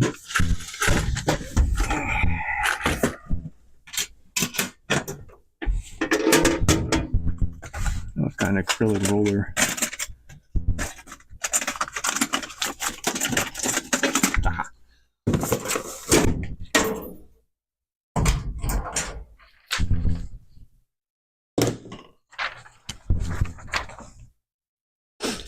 Just because I don't know what kind of junk is in all the crevices of my cutting mat.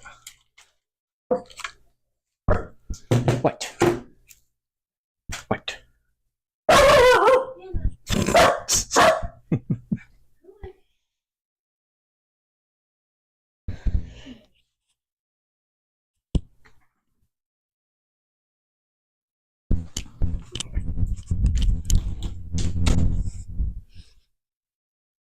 Good guard dog.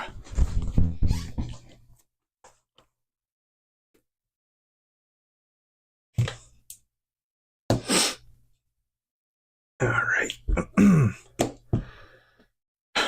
So, bear with me. I have yet to make a mold. I've yet to cast anything. This is going to be a first.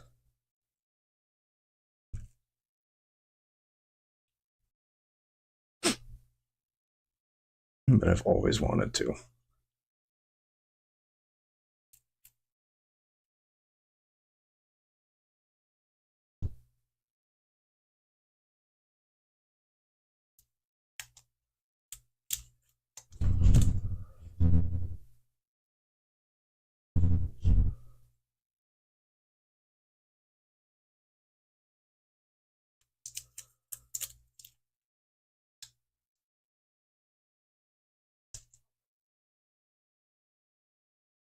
I think that kind of worked. Yeah, his tail was like, I mean, it's still kind of bowing a little bit, but I think that kind of worked. Oh, yeah. Now let's see what the fingers ended up doing.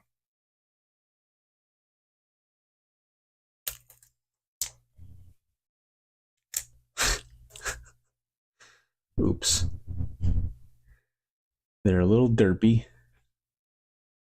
They're a little derpy.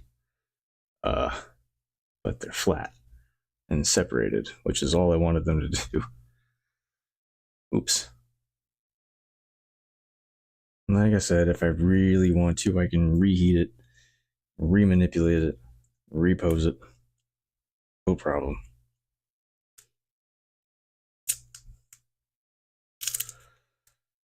I saw a lot of people use Legos and particle board and expanded sheets PVC and other stuff, but I pose the question that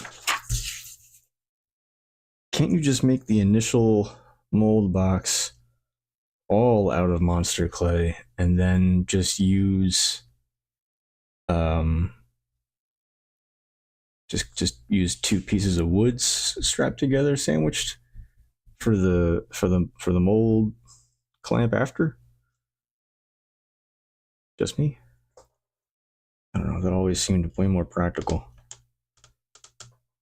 Lay my guy flat.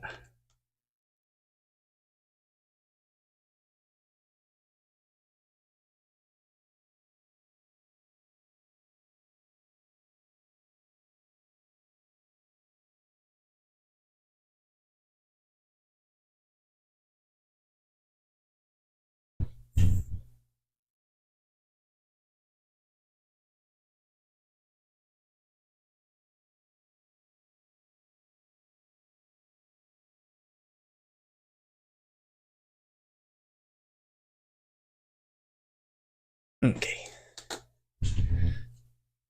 This is the size of the mold box I plan on making. So we're gonna do one of these. I just want to get some basic dimensions of it before we make it.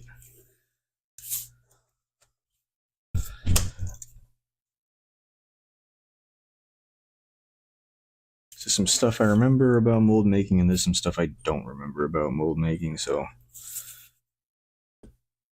I do remember the rule of thickness outside the model being at least 1/4 inch, right? If I remember that correctly.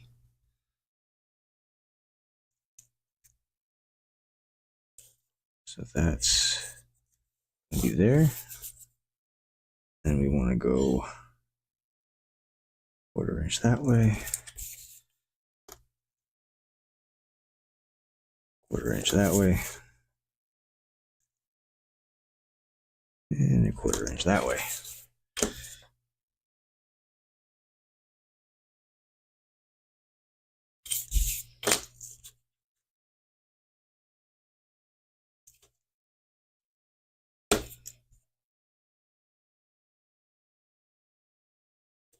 Ah.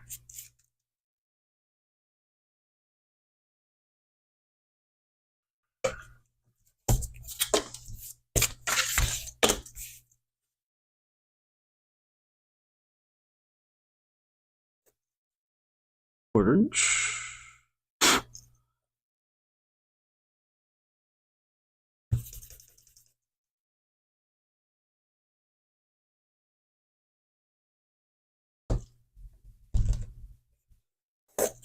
All right.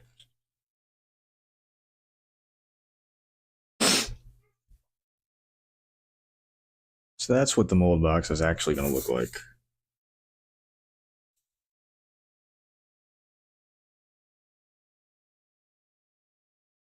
Roughly. It's not going to have this. It's going to stop here. No sharp angle edges. That's the idea anyway. A damn white balance.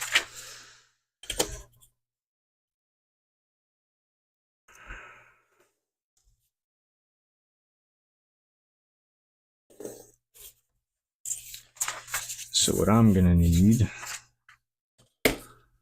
is some 1/4 inch thick clay slab.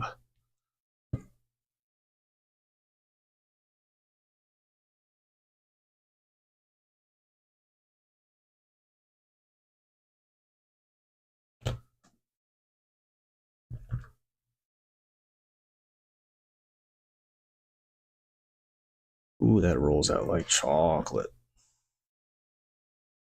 Not that I know what chocolate rolls out like, but I assume it's something smooth like this.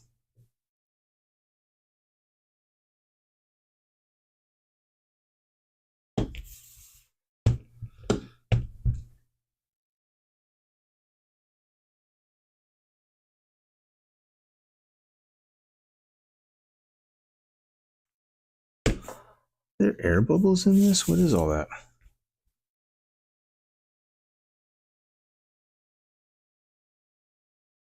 I got a bunch of foreign contaminants in my clay. I don't know how that happened. Okay. Come on.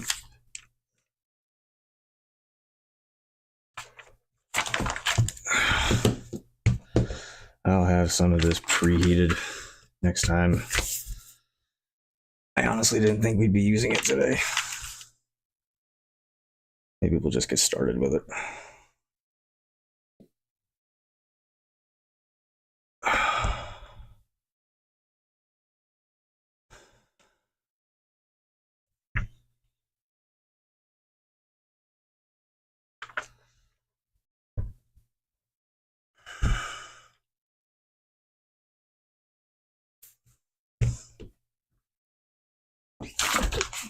Oh, I'm terrible at this.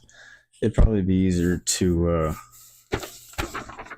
just bake some to the point of liquid and pouring it into a 1/4 inch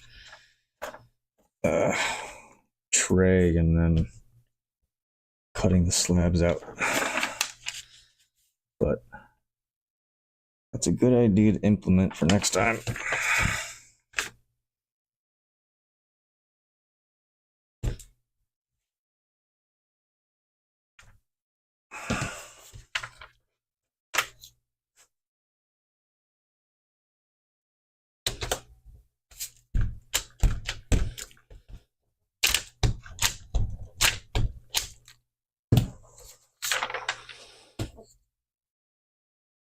And we fit. No. That's definitely not a 1/4 inch. You need at least twice that. Okay.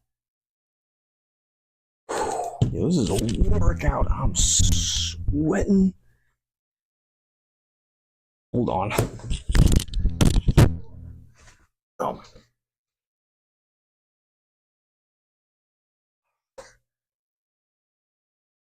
I am glistening. It's toasty. That's for sure.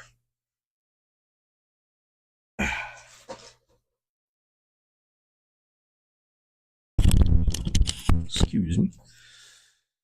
Okay. Back to it.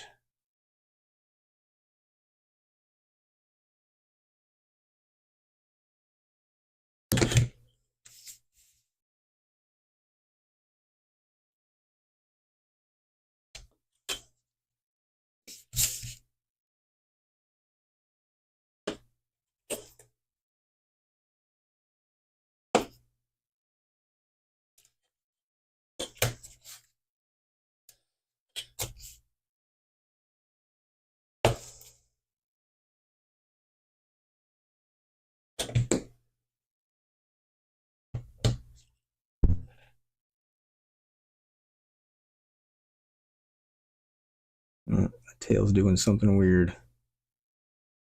Like it's going back to its old shape. Don't you do it.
Okay.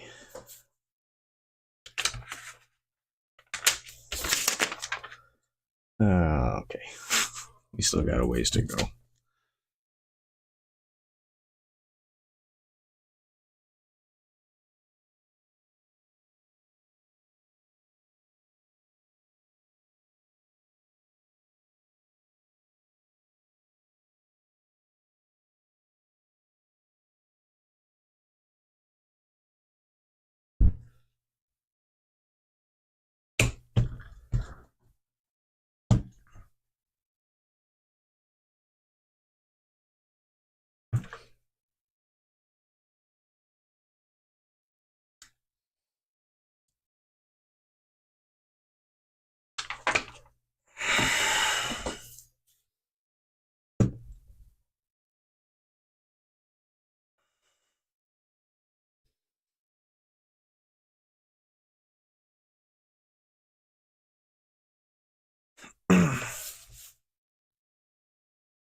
Monster Clay is a workout. I was not prepared.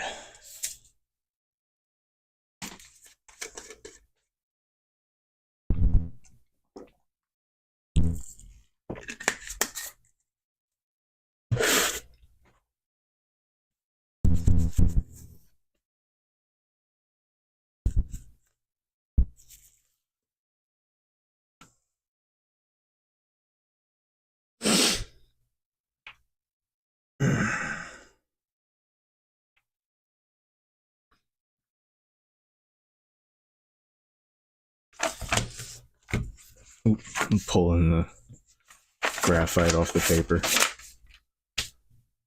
Aw, like silly putty.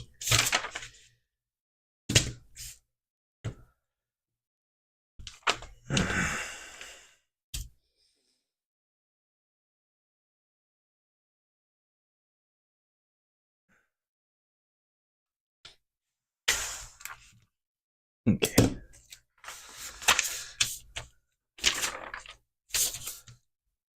So let's see.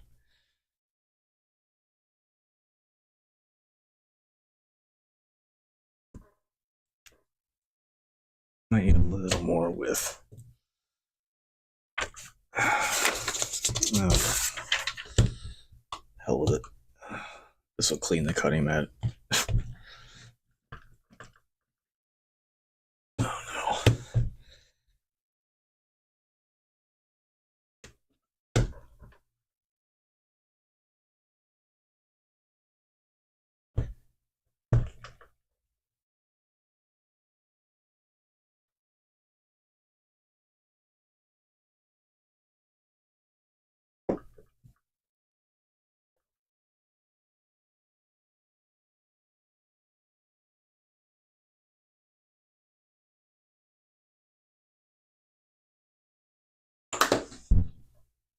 What does the underneath of this clay look like after being rolled out on a cutting mat?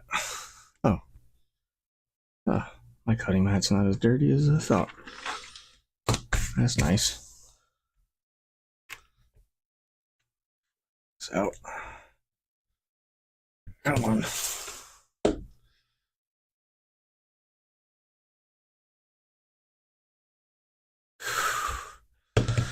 Oh yeah. Definitely never doing this again. Definitely just melting it next time. I love it. This stuff is heavy duty, but at the same time, hand working it is a workout.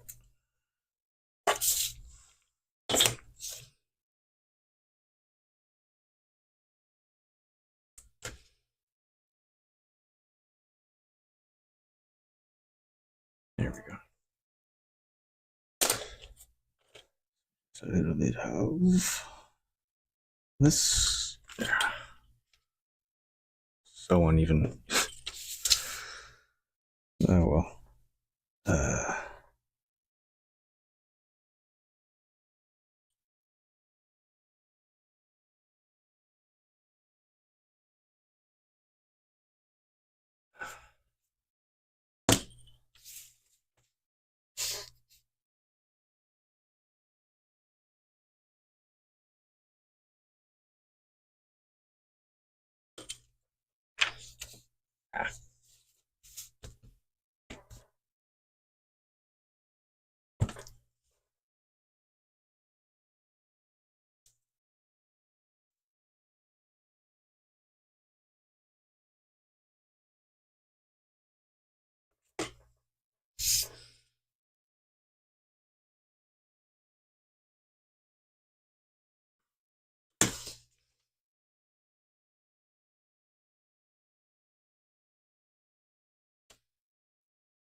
So this guy is gonna lay right there like that. I just gotta build a body of clay underneath them as a base for the mold.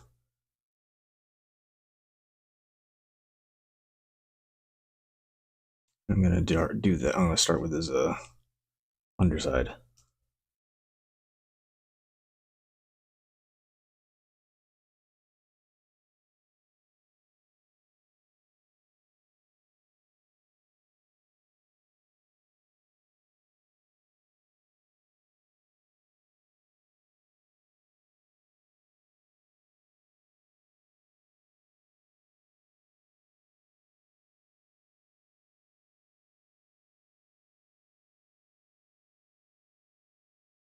Stick them to the ball like so.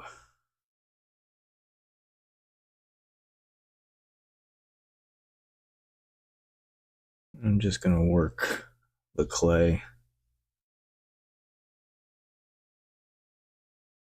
up and around the edges of the maquette.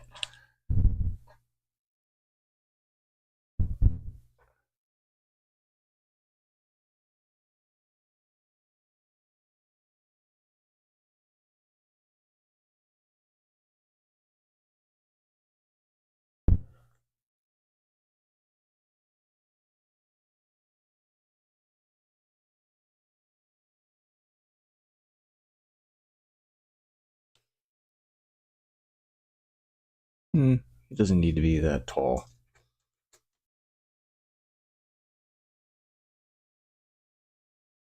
But it needed to be pretty high off the ground off the bottom of the mold, but it really doesn't.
For the fingers, I'm not 100% sure how I want to spread them yet, so I'm just gonna place a couple of blocks underneath each side, and I'll probably come back to that. Just gonna lay down some underneath the tail, so I don't have to push the tail into any clay when I put it into this base here. Actually, just get the whole tail's worth.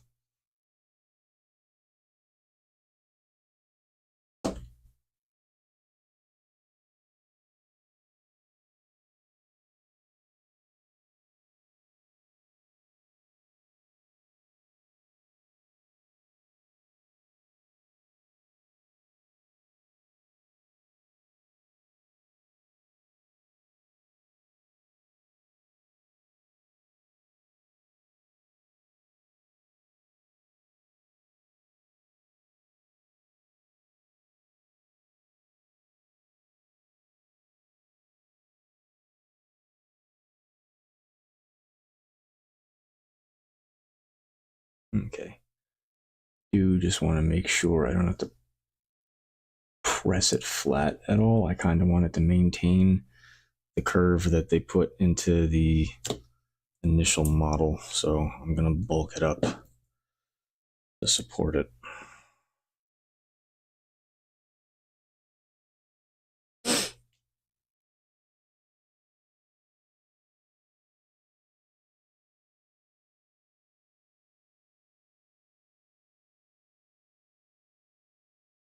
Yeah, that should be fine. And I can build up around that. No problem.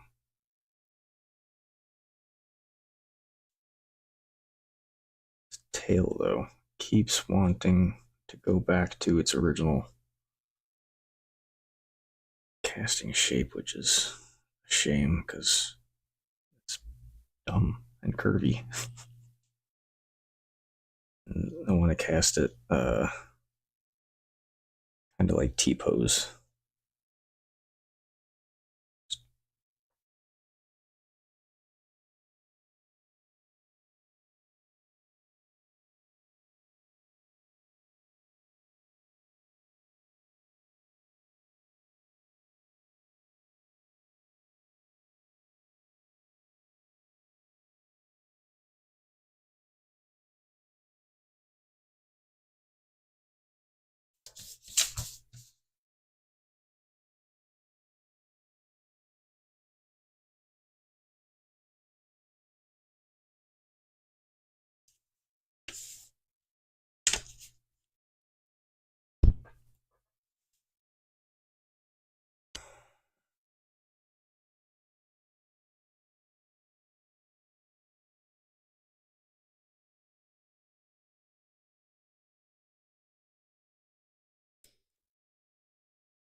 This stupid tail keeps twisting.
Oh, his tail must have got a little twisted when they cast it. That wire must have gotten bound up or something. It keeps wanting to bounce back to its position, even though it's in clay. Come on.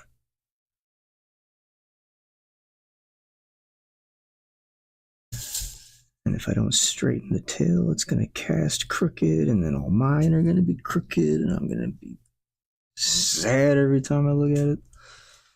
All right.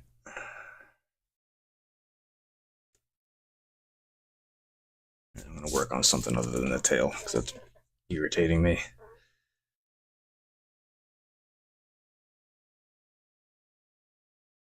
I realize at a first glance this looks like something else. That's not lost on me.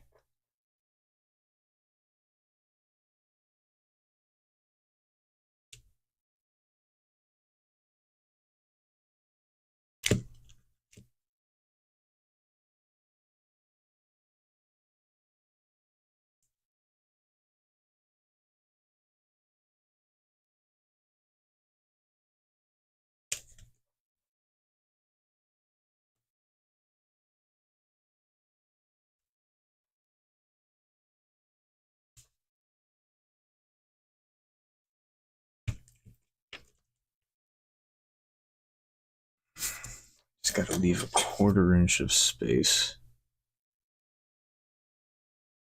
I really got to remember that part, and we should be good.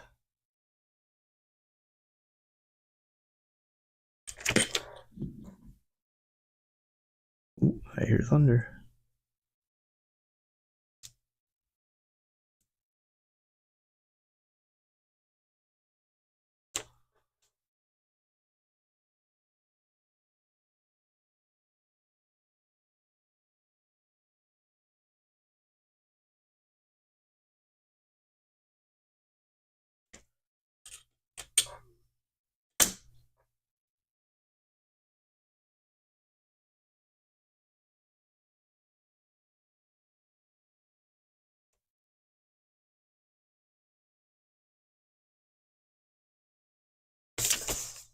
How did I know I was going to be spending way more time than I wanted to on the actual box?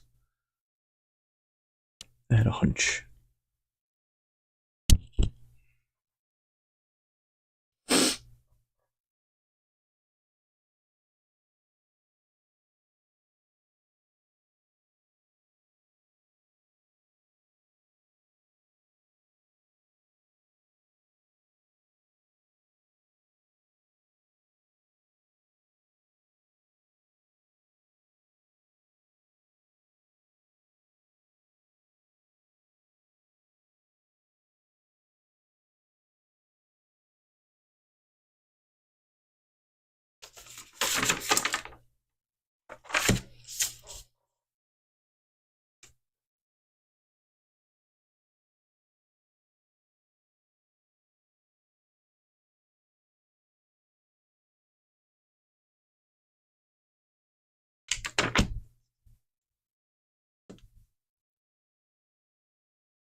This is just like peeling up the actual facehugger. God damn, come on.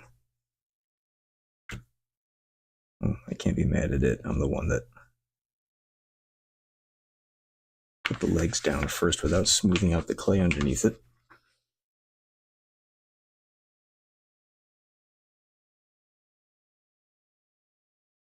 There we go. That's a big brain.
There we go. That's better.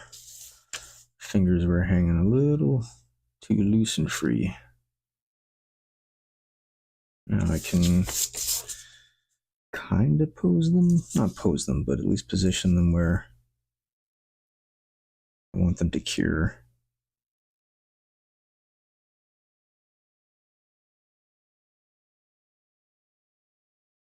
I'm probably going to end up doing is taking this out of the clay, bulking the clay back up underneath where there needs to be more support, and then putting the face hugger back down into it.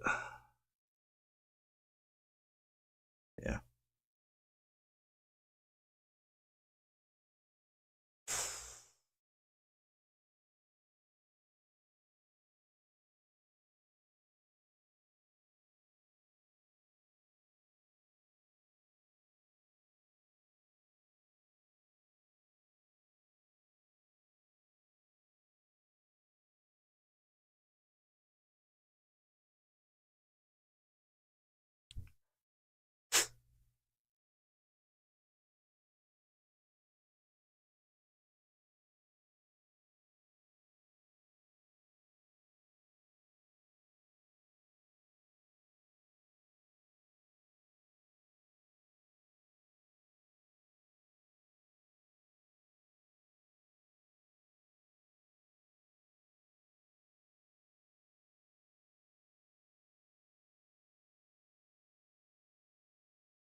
You gotta make sure every single gap in the clay, in between the clay and the maquette, is full.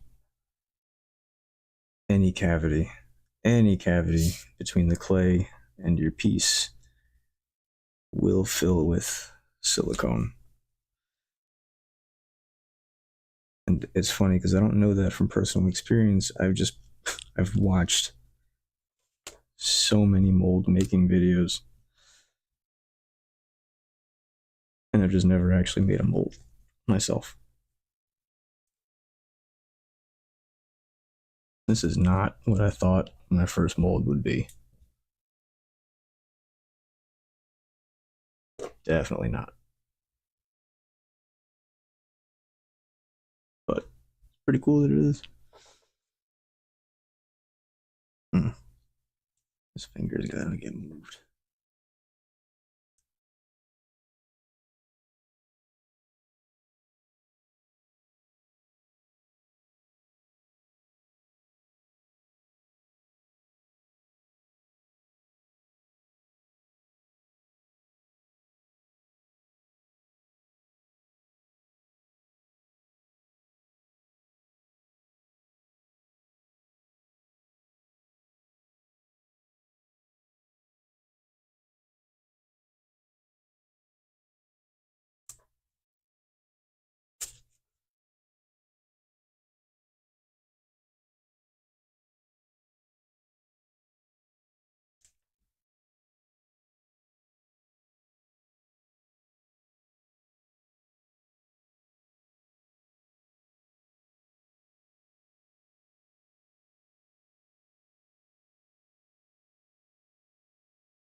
So this is still gonna need a box, obviously.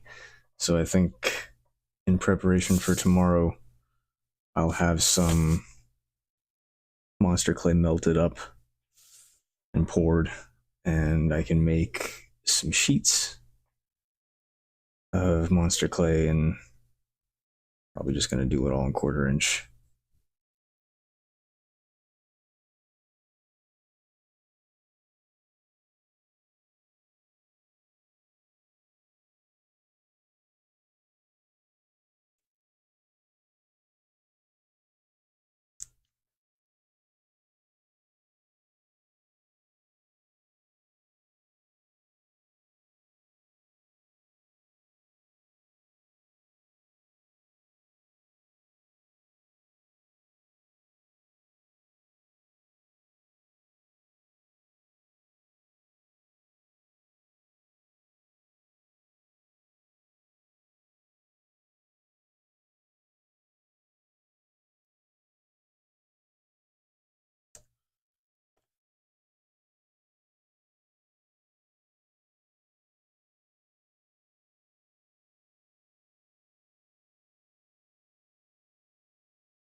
It looks like this guy got petrified in some rock, and I just dug him out of a fossil bed.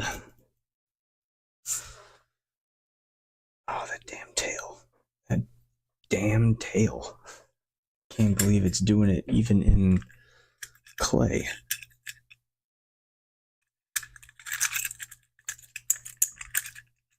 Okay. Might be able to do something about this.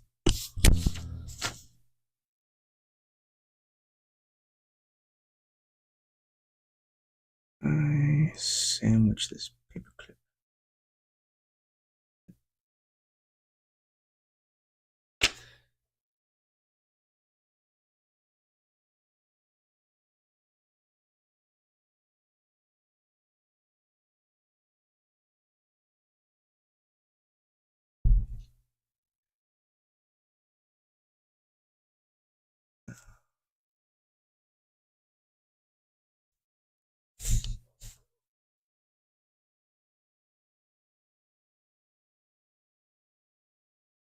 I want to cast a crooked facehugger tail.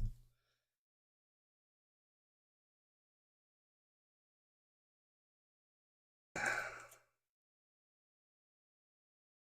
thing keeps turning.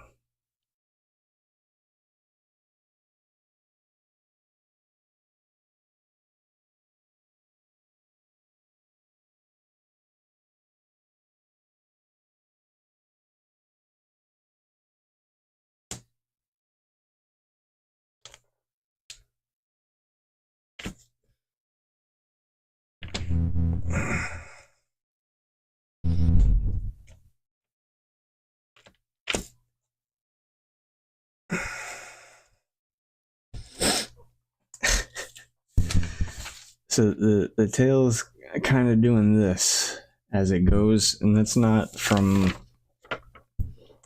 how I laid it. It's from how I'm convinced this is fake, just because of how shoddy the casting on this is.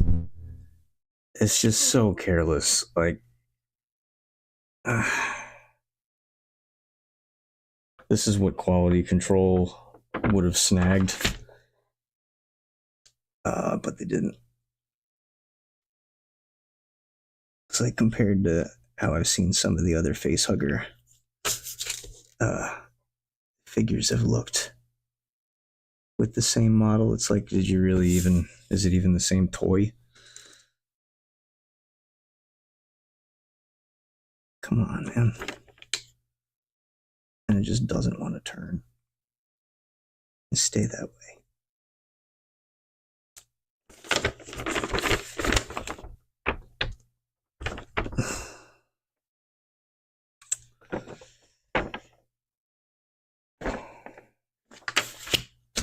Come on, I don't want to relay this tail. But it looks like I'm gonna...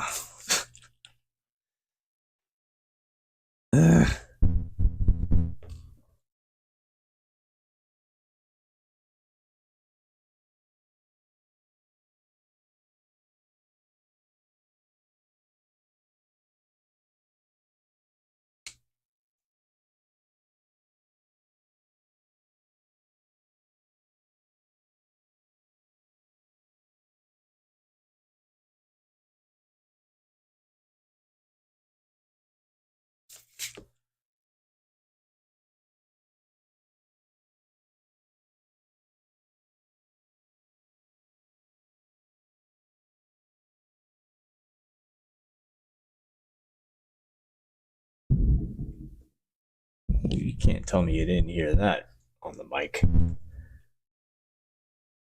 Big old thunder coming my way.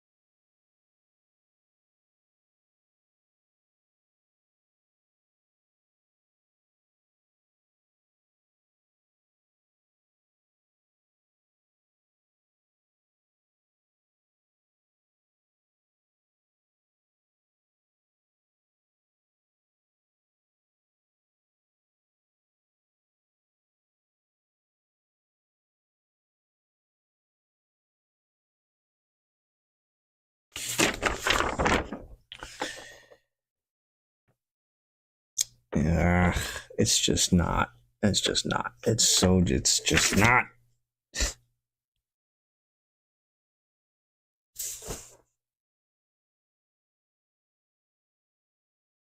Okay, sometimes you just gotta count your losses. And,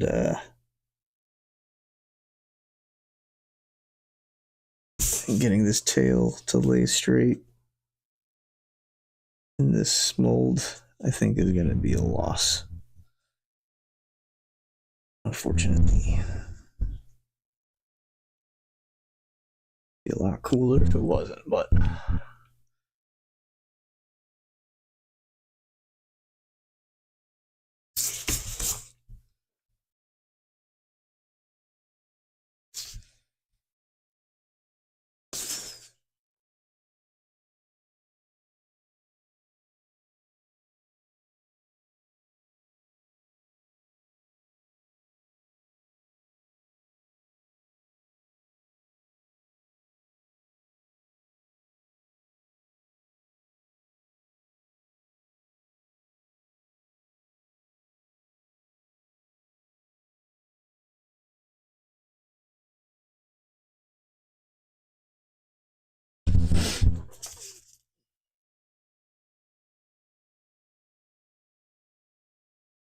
trying to make sure the clay isn't too high up around each leg. More really just like halfway up above, up and around each one.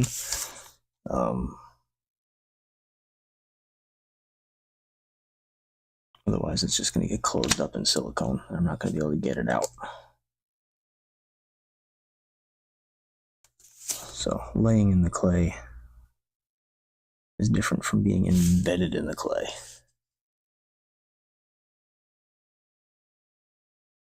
I just want it partially embedded. My seam's going to be in a different place. The seam on mine is going to be higher on each leg. And then I could probably go in there and get rid of the seam lines.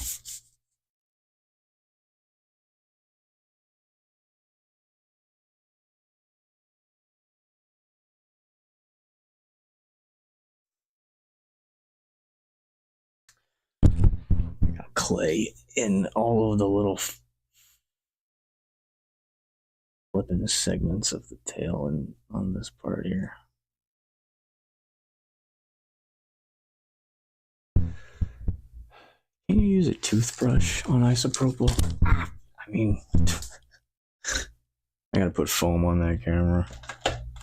The amount of times I've hit my head on it.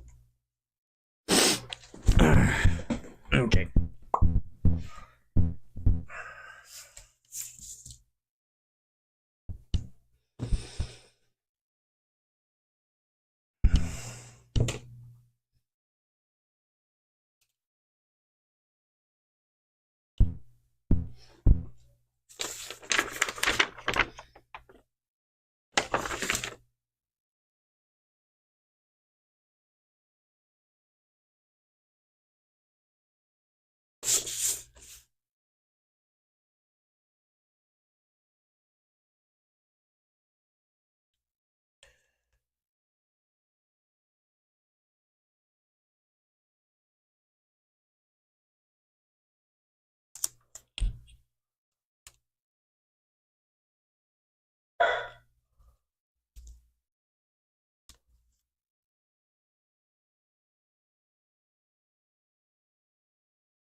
I would like the tail to lay as straight as I can get it, but this when they carved this initial piece to cast it, it's all over the place.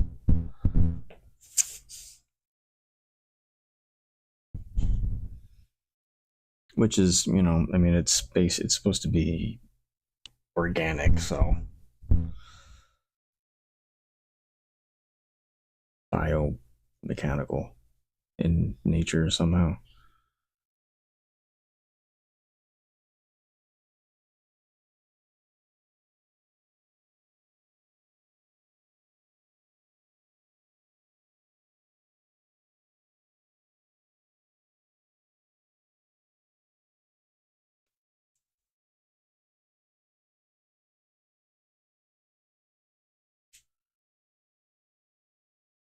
And this is a good start. I'm getting the base started. And then tomorrow, like I said, I'll have some monster clay prepped. And we'll be putting our outline on poster board tomorrow. I'm just going to use... Hold on. Where's my... Oh no, you can't see me without a hat. Excuse me. How dare you? That's not free.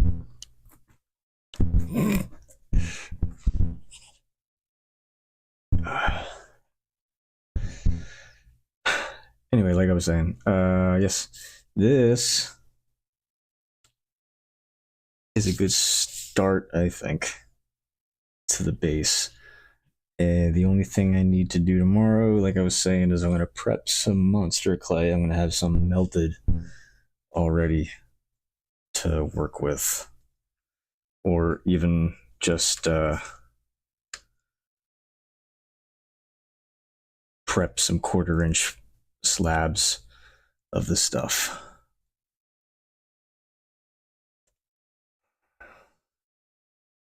Because how cool would it be to pour some silicone tomorrow?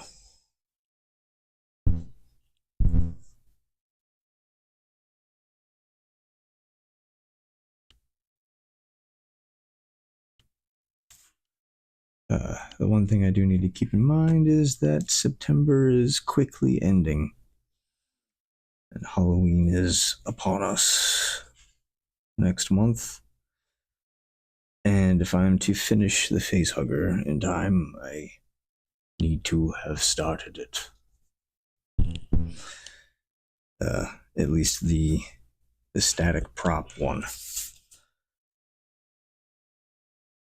Walk around one, crawly one, I don't know yet. Well, that's kind of the whole thing here. It's supposed to be the one that... So...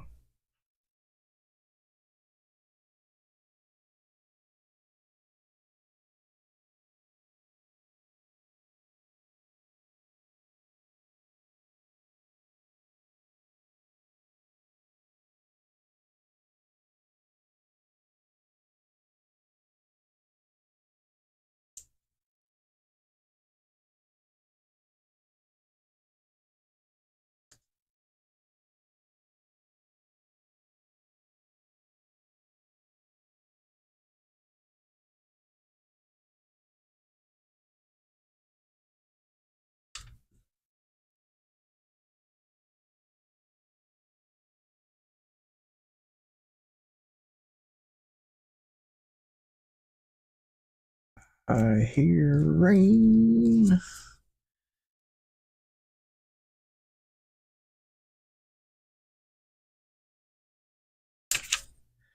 Now the real question is, do I fill in the gap in between the sets of fingers on this maquette so it doesn't resemble an obscene shape on live stream? No. No, I do not.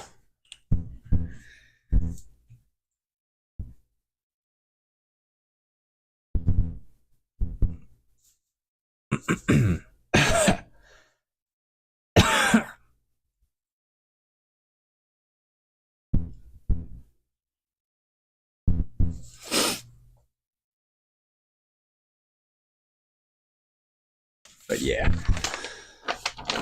tomorrow I'm gonna get the monster clay away from each of the little fingers and work around each one of them with. I know I have a softer tool to work with somewhere.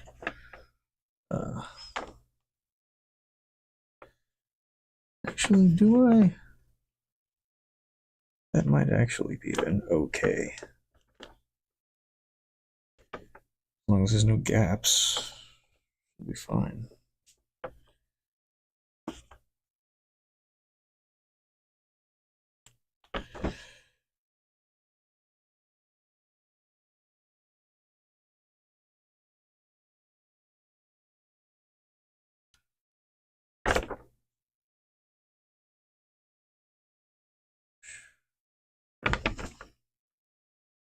It's crazy to me how detailed they got something so tiny.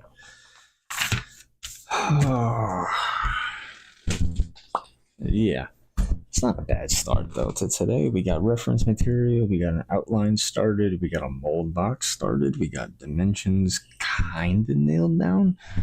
Tomorrow the outline is gonna go on poster board, or we're gonna find a better image. No. Tomorrow we're.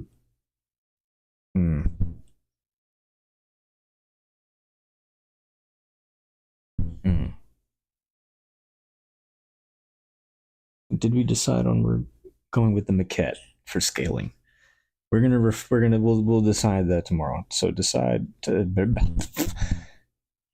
tomorrow we're gonna nail down dimensions. We're gonna finish the mold box, maybe pour the first half of silicone, and then work on the outline. And then we do need to take our little friend here apart and see what is going on inside and how much of this plastic I can lose and what new parts I have to make for this to get it to work the way I want it to. I can tell you right now, that these, the span of the legs is not wide enough. So, we're gonna have to widen these wheels, or at least widen the gears somehow.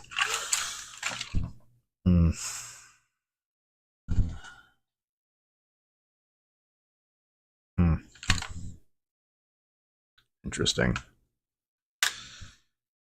It's gonna take a little engineering to get it to do what I want it to do, and I'm not an engineer. But I think that's all we're gonna get done today. It's not bad. That's not a bad few hours. Thank you for stopping by. I know some people did, and I appreciate it. And this is gonna be cool. This is gonna be disturbing, but it's gonna be cool. And I'm excited. I've been thinking about this for a long time, and making it out of this is just going to be a plus. I'm not going to spoil it, but I have 2 surprises for this build. One is an announcement that's going to branch off of the build, and then the second is going to be a possible addition to the build, not just the facehugger, but something else. That being said, I want to say thank you again for stopping by and saying hi. I appreciate it. And if you like what you are seeing here on the channel, do whatever you want. Don't do anything. Give me a like. Give me a comment. Give me a sub. Do whatever you want. I'm not asking for anything. I just appreciate you hanging out and letting me indulge in this. So thank you for